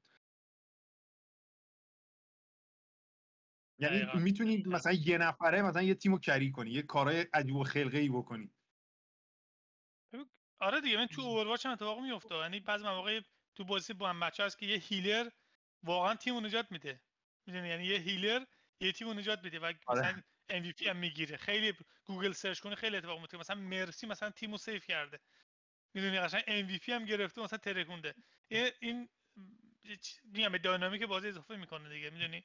و بازی هم حس میکنم اینا خیلی اوورواچ بازی کردن. این شاید آن لیمیتد وپن هم از اوورواچ مثلا الگو برداری کرده باشن به نظرم. خیلی آره دیگه اون مکانیک های بازی خیلی ابیلیتی ها خیلی شبیه مثلا اوورواچ هست واقعا، میدونی. آره. مثلا اون گرافیک هوک قشنگ مثلا فایت اوورواچه، استایل آره فایت اوورواچه. دقیقاً اون شیلده اون گرافیک هوک دقیقاً برای من مثلا ویدیو میکر رو مثلا چیز بودش، نشون دادن حتی اچ پی بار بالا کله وقتی تیر میزنی اونم شبیه اوورواچه. آره اینا من قطعا از بازی زیادی الگو گرفتم. مثلا میتونه خود بتلفیلد باشه، میتونه پیدی باشه، نمیدونم خود مثلا کال آف دیوتی، مثلا اوورواچ. بعد بازی یه ذره شبیه من یه جای اشتباهی کردم. من اصلاح کنم حرفمو. من گفتم خیلی موومنت و گان فایت شبیه ایپکسه، ولی میخوام اصلاح کنم تایتان فال 2. خب این ریکویل سلاح‌ها مثلا اون مثلا اگه بگیم اینجا ایپکس دیفیکالتیش مثلا اینجا یه چیز متوسط‌تر یا پایین‌تریه، اینجا تایتان فاله، اینا اینجان تقریبا هم اون کنترل ریکویل و مثلا اسکیلی که رو سلاحات باید داشته باشی، هم موومنت خیلی شبیه، بیشتر حس تایتان فال به من میده تا ایپکس یه خورده اون ترانزیشن بین موومنت ها مثلا از جامپ به اسلاید و اوناش خیلی سریع‌تره، خیلی نرم‌تر هم اتفاق میفته. آره البته ایپکس هم اصلا همه میگن ایپکس همون شبیه تایتان فال چون یه تیم ساخته دیگه. اصلا خیلی آره. ولی همون تایتان فال برداشتن یه ذره تغییرش دادن. یه ذره تغییرش دادن. آره. از سعید پرسیده که تایتان فال ایپکس من یکی نبودن. راست میگه دقیقاً همون فقط چیزش کردم. ولی داره همینو میگم مال یه تیمن خیلی شبیه همن. شوتینگشون یکی نیست. شوتینگ ایپکس سخت‌تره. اون پترنا و الگوهای تیراندازی خیلی متفاوت‌تره تو ایپکس. موومنتاشون ترانزیشن بین مثلا دویدن و اسلاید و این حرفا توی ایپکس پرسیژنش خیلی بیشتره. سعید میگه سلاح، آره سلاح هموناست، ولی منظور فیروز اون ریکویل و اون آره اون ابیلیتی اسکیلی که باید مثلا ریکویل سلاحو بگیری توی ایپکس سخت‌تره. تو توی تایتانفال خیلی راحت تر تیرتو میزنی به هدف تا تو ایپکس. آخه دلیلش اینه که تو فاینالز تو اگه ADS نکنه، اگه ایم نگیری، اصلا ریکول نداره، اسپرد معمولیه. وقتی ایم میکنی تازه ریکولر و پترن داره، میدونی؟ میشه مثلا سی اس کو، وقتی ایم میکنی میشه سی اس کو. مثال دارم میزنم، قشنگ یه پترن شبیه سی اس کو و ولورانت دارن که اونم دقیقاً کپی هم دیگن. ولی وقتی معمولی تیر میزنی، هیپ شوتینگ میکنی، اصلا اسپرده، هیچ چیز نداره، میدونی؟ اصلا اکورسی کاملا پایینه. به خاطر همون تایم تو کیل دیگه، اینو بردن پایین که تایم تو کیلشون بره بالاتر. اگه بخوان مثلا تو نمیتونی کامپنسیت بکنی اون پترن تو توی چیز، توی ریکول، توی مثلا فاینالز خیلی اونقدر اینجوری نیست. ولی مثلا تو قشنگ توی کالا، توی مثلا سی اس کو والورانت قشنگ تو میتونی کامپنسیت بکنی، یعنی یه ذره حرفه‌ای بازی کنی، قشنگ میتونی نقطه رو کامل بذار روی بدن طرفو بکشی. توی فاینال خیلی سخت بود، من خیلی سعی کردم، خیلی سخت بودش، یعنی پترن اونقدر چیز نبود خیلی مشخص باشه. ببینم محمد چه احساسی، که محمد خیلی سی اس بازی میکنه. آره من اتفاقا به نظرم خیلی آسون بود شوتینگ فاینالز. من همینو میگم، فاینالز آسونه شوتینگش البته که چیز خیلی ربط داره، اینکه تو چه رنجی بخواین درگیر بشین، توی بالا مثلا لانگ دیستنس باشه یا کلوز کامبت باشه یا هر چیز دیگه، خیلی تاثیر داره. به خود گانام خیلی تاثیر داره. مثلا کلاس لایت فکر از اوزی فکر کنم استفاده میکرد گان اصلیش، اونو مثلا شما بخوایم باش میدیوم رنج هم درگیر بشید همونجوری میره هوا، کلا نمیشه جلوشو گرفت. ولی خب مثلا تو کلوز خیلی راحت میشد باش ازش استفاده کرد. کلا چیزی که داره اینه که حالا مجموعه انیمیشن هایی که درست کردن و اون فیلی که داره و صدا گذاری که داره، اینو کلا شوتینگش به نظرم خیلی شوتینگ راضی کننده و جذابیه. چون خیلی از بازی ها الان مثلا شوترهای اول شخص میان تو همین زمینه خود مکانیک شوتینگ انقدر میلنگن که باعث میشه حالا هر چقدر هم چیزای دیگه بازی، اون لوپ کلی بازی جذاب باشه، وقتی شوتینگش جذاب نباشه نمیتونه طولانی مدت شما رو بگیره. از اون مثلا یه بازی مثل دستنی هم داریم که مطمئناً بخش عمده از موفقیتش رو فقط به خاطر شوتینگ خیلی خوبش بوده که داشته تو همه این سالها. بحث انیمیشن هم کردین، یه چیز بامزه‌ای که اومدن این تیم امبارک استفاده کرده، اومدن برای انیمیشناشون از ماشین لرنینگ استفاده کردن. یه متدی حالا خودشون میگن reinforcement learning، که اومدن ساختار، حالا توی فاینال کمتره، توی آرک ریدرز بیشتره چون اونجا AI خیلی تمرکز هستش روش. اومدن یه سیستمی رو طراحی کردن تو همون ساختار ماشین لرنینگ که حالت جایزه دادن داره. AI رو میذارن توی محیط، میگن که نسبت به این محیط انیمیشن مناسب رو از خودت نشون بده. اگر انیمیشن درست و مناسب بود سیستم بهش ریوارد میده، مثل سازوکاری که برای درس دادن سگا استفاده میکنن که میگن رفتار درست رو انجام داد، بهش یه دونه مثلا تریت میدن که مثلا سگ یاد بگیره که جای درست کار درست رو بکنه، جایزه داره. اینجا میان تو این سیستم رینفورسمنت لرنینگ همین رو پیاده میکنن. مگه نمیدونم اینجا میشه توی چیز چت من یه دونه گیف آره میشه، من یه دونه گیف 11 مگه یه مقدار حجمش زیاده توی چت میفرستم ببینید اینو. آپلود فیل، مرسی. VPN بزن. VPN میخواد. آره میتونم شیرش کنم آره میشه اسکرین میشه شیر کرد. آره یه لحظه واسه من اینو بهتون نشون بدم. خیلی سیستم جالبیه، من خودم دیدم، خیلی خوشم اومد از سازوکاری که داره.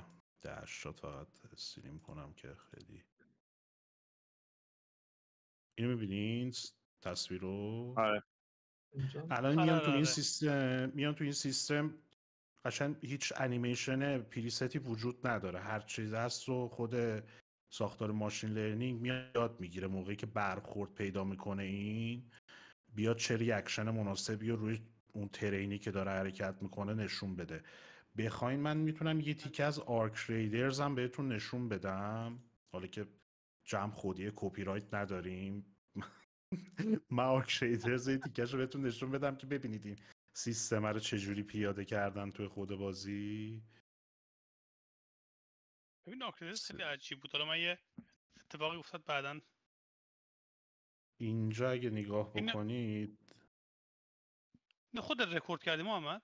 نه برای من نیستش، ولی همه جاش پوشیده شده که اون طرف بنده خدا مشکلی براش ایجاد نشه.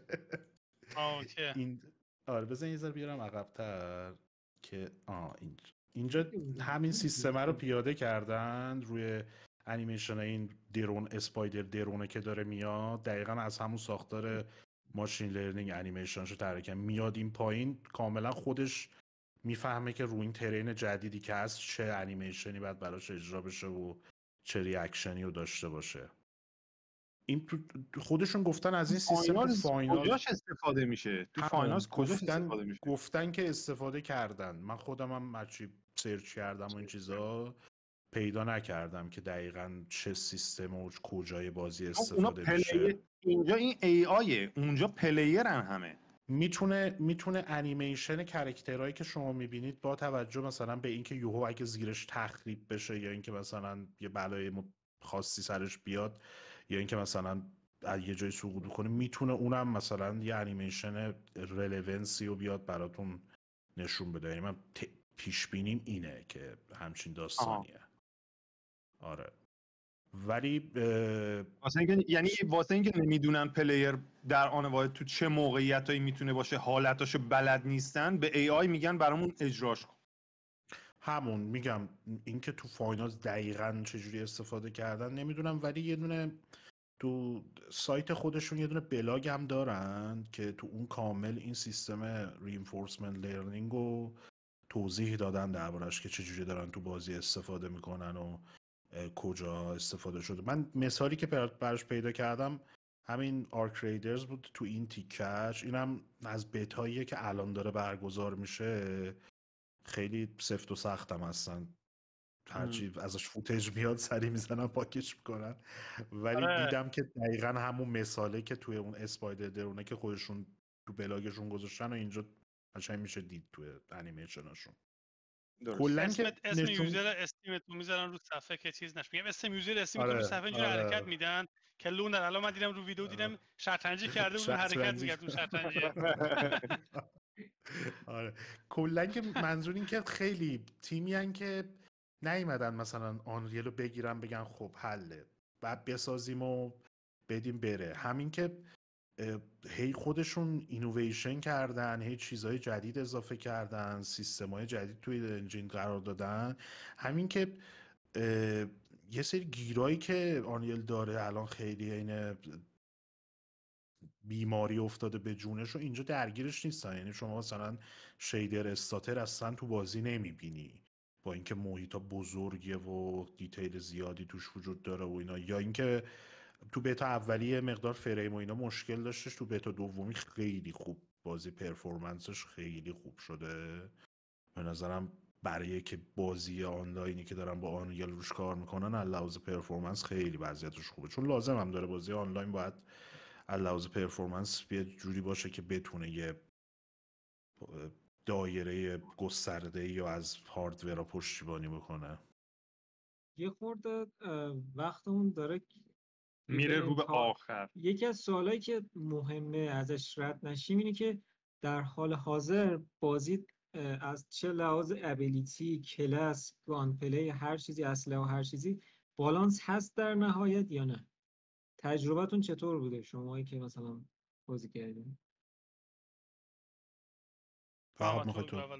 من بگم من به نظرم در حال حاضر بالانس هست. یه مقدار نیاز داره که آدم بیشتر تجربه کنه، چون شما باید هی بری بازی کنی تو سیچویشن های مختلف، سناریوهای مختلف قرار بگیری، ببینی که چه نتیجه میگیری. مثلا من ندیدم تیمی که بیان مثلا 3 تا هیوی وردارن یا 3 تا مثلا لایت وردارن. یا من دیدم من مثلا بر نخوردم، در نتیجه نمیتونم مثلا بیام بگم که نتیجهش چی میشه. میگم خیلی خیلی ربط به این داره که تو بری هی موقعیت‌های مختلف رو تجربه کنی، ببینی که اصلا این موقعیت بالانس هستش یا نه.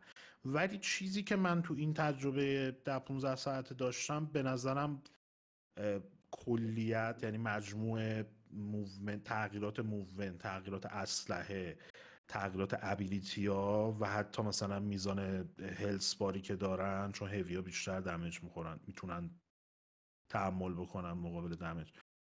به نظرم کلیت متعادل و بالانس در حال حاضر.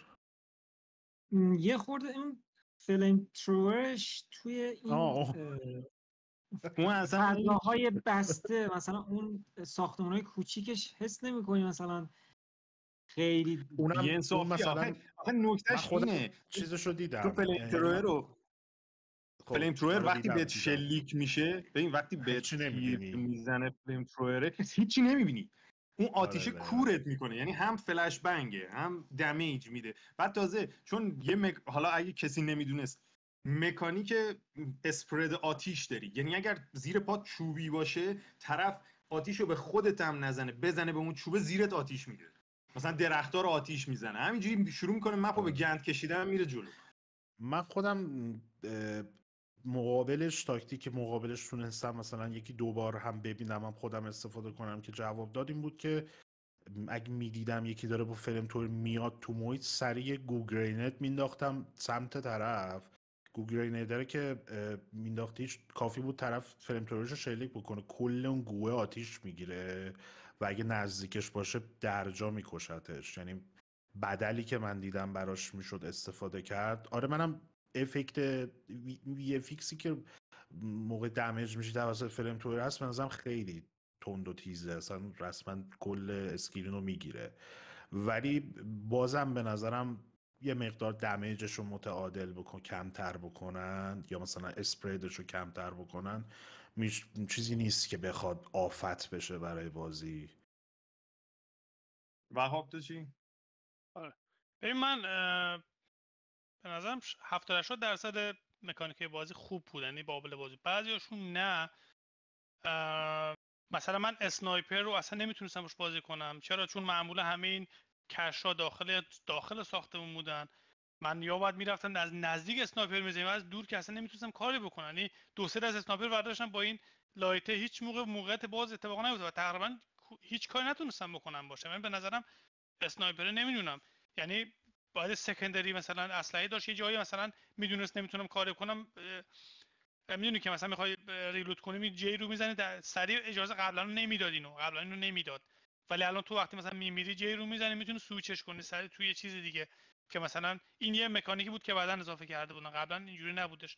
مثلا اسنایپر به نظر من هنوز موقعیتش اونقدر استفاده نمیشه. بعضی مپا که اون کش روی پشت بون و ایناست، آره کاملا قابل استفاده است، ولی تو بعضی مپ ها اصلا قابل استفاده نیست. یعنی میتونم بگم 10-15%، مگر اینکه تخریب کنه اون چیزا بیفته بیرون که مثلا بشه استفاده کرد، یعنی حالت عادی نمیشه.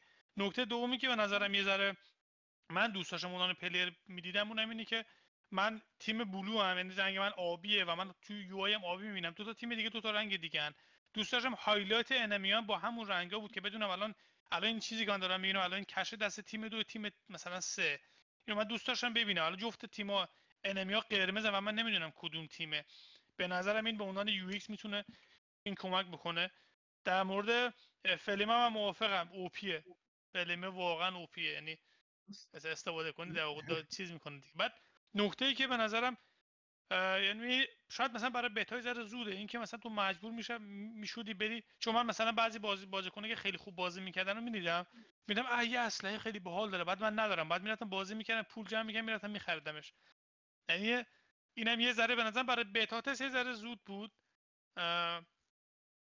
چون بعضی اسلحه ها یه جورایی همه از اونها استفاده میکردن. یعنی مثلا اون اسلحه میفهمیدن که خوبه، مثلا روز آخر میرفتیم می‌دیدی که مثلا یه اسلحه مثال میزنم، یه اسلحه‌ای که بعد آنلاک میکردی همه اونو داشتن، یعنی مثلا 70% یوزرایی که با من میافتادن همه اون اسلحه رو داشتن، یعنی فهمیده بودن که آقا مثلا آره من نداشتم، بعد من نمیدونستم، بعد دیدم یه جوری چی میگم، مثلا سوراخش بده گرده بودن بعد همه رفته بودن او یه اسلحه مثلا خوبه فلانه، بذار اینو انتخاب کنیم و مثلا قطعا مثلا خیلی خوب داره عمل میکنه. به نظر میاد به خاطر آن بالانس بودن اسلحه ها، یعنی ممکنه بعدا اینو بفهمن، قطعا اینو آنالیتیک دارن میفهمن که چند درصد از کدوم اسلحه استفاده شده، چقدر مثلا کیل دست داشته اسلحه و قطعا اینا رو به دست میارن. اینا قطعا توی بتای بعدی درست میشه که ببینن مثلا چرا این اسلحه زیاد استفاده شده و چرا این اسلحه اصلا استفاده نشده. خیلی منم مهمه. 80% منم میگم 80% بازی بالانسه. خب یعنی اون تاچای آخرش مونده، قشنگ مشخصه بیسش داره خوب کار میکنه. خب اون بازی اینجوری که خب هیچ وقت ثابت نیستش، آره. اضافه میکنم، مثلا والورانت که هیرو اضافه میکنه، هی گن میزنه به کل چیز، اوپی میشه، نرف میکنه، باز همینجوری این روند هی ادامه داره. آره. تا بی‌نهایت. خب و من میخوام یه نکته اضافه کنم بعد امین بگه. به نظر من بازی که بیاد، احتمال من اینه موقعی که میاد بیرون بازی توی اون بخش کامپتیتیو کلاس گو تو همه که نه بگم 80-90% مدیومه، چون رنج کارهایی که مدیوم میتونه بکنه بیشتره. یعنی قابلیتایی که داره با مثلا ورش میدادی همون موقع میخوای سویچ کنی سلاحتو یا مثلا اکویپمنتتو عوض کنی، رنج کارهایی که با مدیوم میتونی بکنی خیلی بیشتره. مثلا هیویه فقط به این درد میخوره بری تو شیکمشون، ولی نمیدونم مثلا اون مدیومه هم گرینید لانچر داره، هم مسلسل داره، هم سلاح های دمیج داره، هم نمیدونم اکویپمنت دفاعی داره، هم اکویپمنت حمله داره، هم اکویپمنت راش داره. این نظر من. آره ولی جالب اینجاست که اینا کلاس ها رو اسم گذاری نکردن به خاطر اینکه مردم نیان مثلا ایراد بگیرن. مثلا اگه بگن این کلاس مثلا هیوی تانکه، مردم انتظار کاراکتر تانک دارن مثل بقیه بازی. آقا تانک باید اینجوری باشه، تانک باید اونجوری باشه. اگه بگن این مثلا ساپورت، بعد میگن خب ساپورت که اینجوری نیست که، میدونی در این قضیه اینا اومدن اسم گذاری جدید گذاشتن، مثلا لایت تو مدیوم و هیوی که ملت یعنی کلا اون چیزا رو چی بهش میگم، اون کلیشه ها رو بشکنن. و چیزی که به نظرم حالا یه چیزی خیلی جالب بگم، من حس می‌کردم تمام کاراکترها با متا هیومن و ای آی یعنی تولید، یعنی همه اتوماتیک جنریت شده باشن. فکر نمی‌کردم اصلا آرتشون خیلی به نظرم کاراکترها بادیشون اصلا خیلی استاندارد نبود. حس می‌کردم اینا با یه نرم افزار اینا رو تولید کردن جو ریختن تو بازی. اون هیویش یه جوریه، مغز سرش کوچیکه بدنش بزرگه. یه مقدار آرت بازی یه مقدار فاز تیم فورترسی داره، یعنی نمور مثلا اگزاجره باشه. اصلا خود کاستومایی هم که تو بازی هست الان تو همین بتاش میشد کارنسی چون زیاد داده بود تو بتا میتونی سرچ تو شاپش هست و بخری.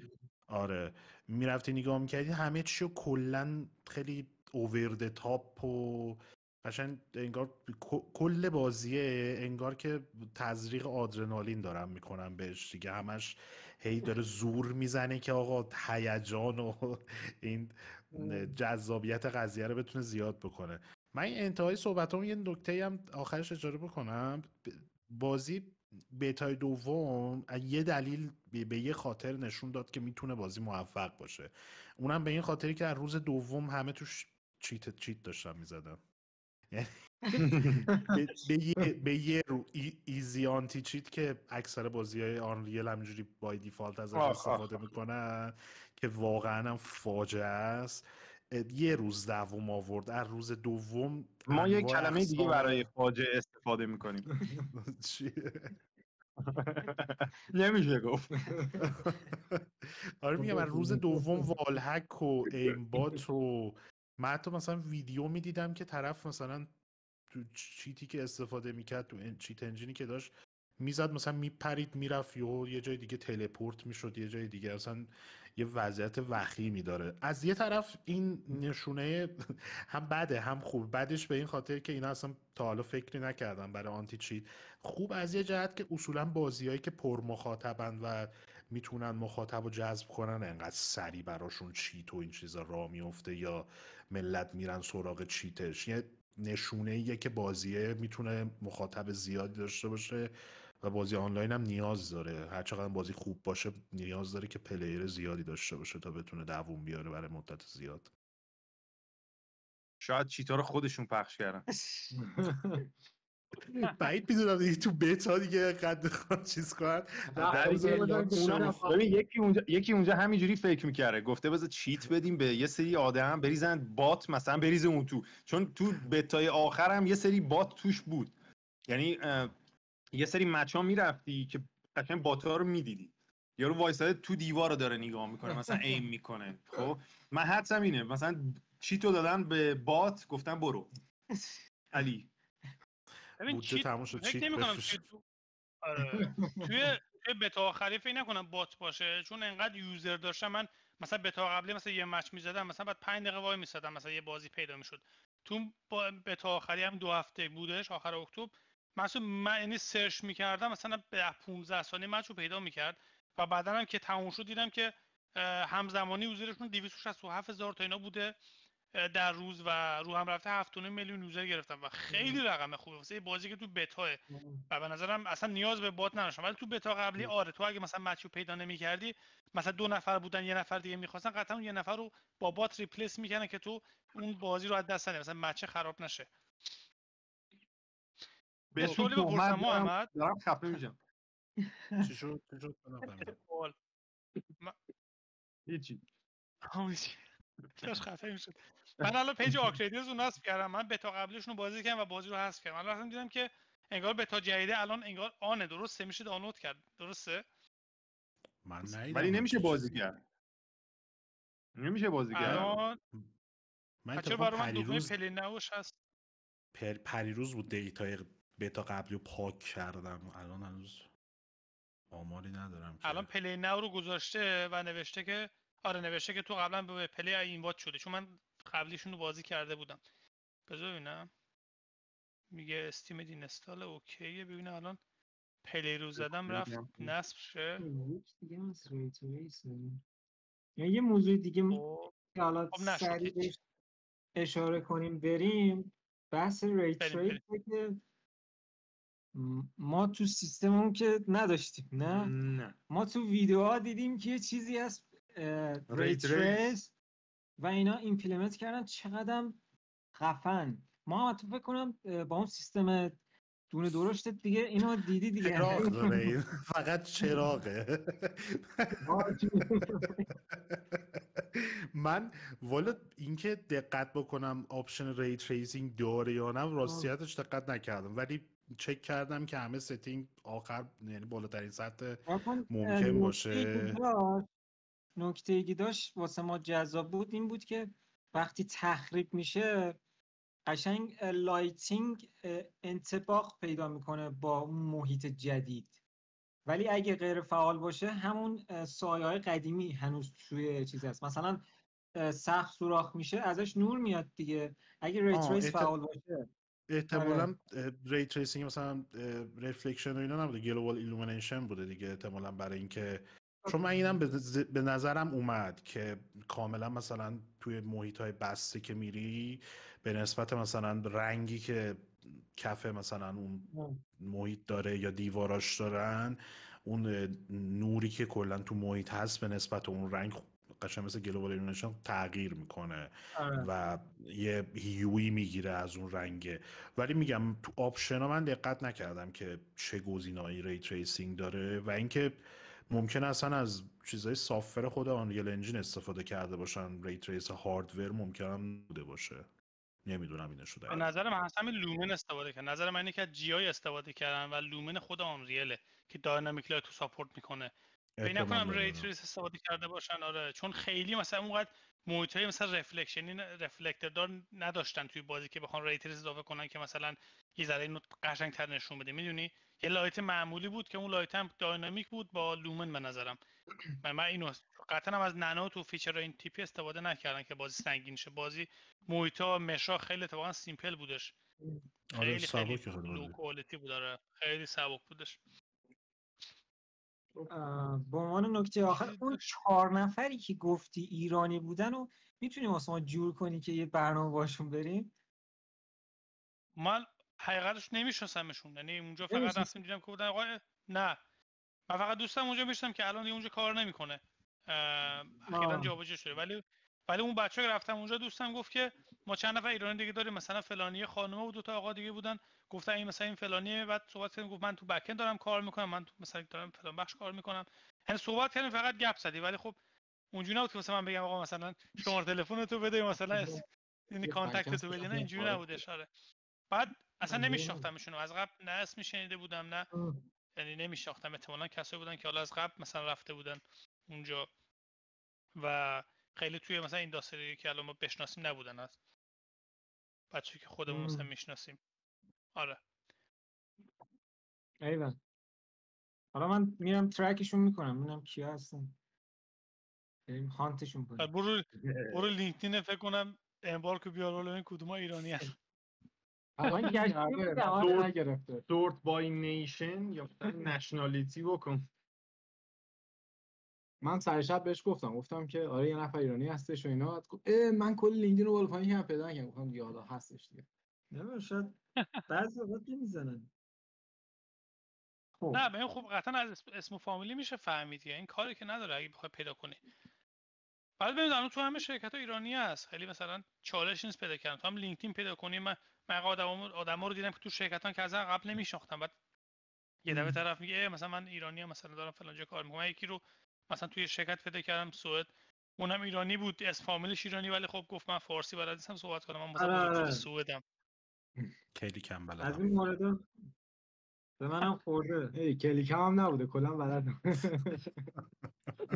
نو پارتی نو در این مورد. خب اونا مثلا خیلی وقت رفتن اونجا. خب میدون سوئد هم ایرانی زیاد داره، اکثر کمپانی ایرانی زیاد دارن کلا، ولی خب همشون چون دانشگاه مثلا سوئد هم خیلی خوبه تو گیم و اینا، همین مثلا تو خود توییتر هم سرچ کنید، من چند مثلا آدمو میشناسم که مثلا لول دیزاینر حتی دیدم اسم فامیلیشون مثلا ایرانیه، ولی طرف مثلا سوئده، اصلا نمیشناسن نه کانکشنی باشه. ولی به نظر من آدمایی که از قبل رفتن اونجا تو اینداستری بودن، اونجا درس خوندن و مثلا وارد صنعت شدن، نه نبودن که از ایران مثلا برن اونجا و بخوان کار بکنن. خیلی خوب. دیگه سوال نداری؟ نه. 11 شب. آقا دمتون گرم که اومدین. آره هم شنونده ها هم محمد و وهاب، امیدوارم دوباره هم بیاید. ان شاء الله دوباره هم بیاید. اینجوری بگم. آقا صحبت خوبی بود، کلی یاد گرفتیم. میگم امیدوارم دوباره از این صحبت ها با هم بکنیم. همین. یه نکته چه نکته میگی؟ محمد علوی بگیم یه مجری آنلاین پیدا کنیم.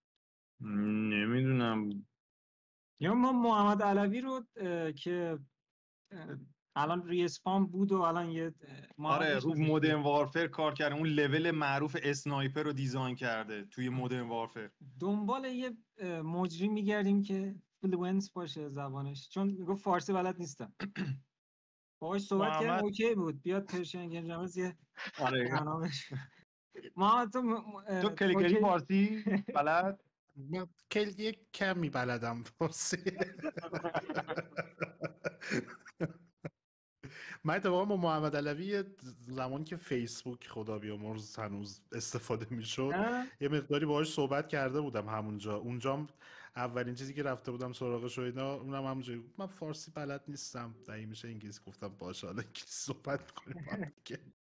بعد دیگه رفت دیگه، اون موقع اینفینیتی وارد بودن دیگه، قضیه کش پیدا کرد و این رفت ریسپان و اینا دیگه ارتباط قطع شد کلا.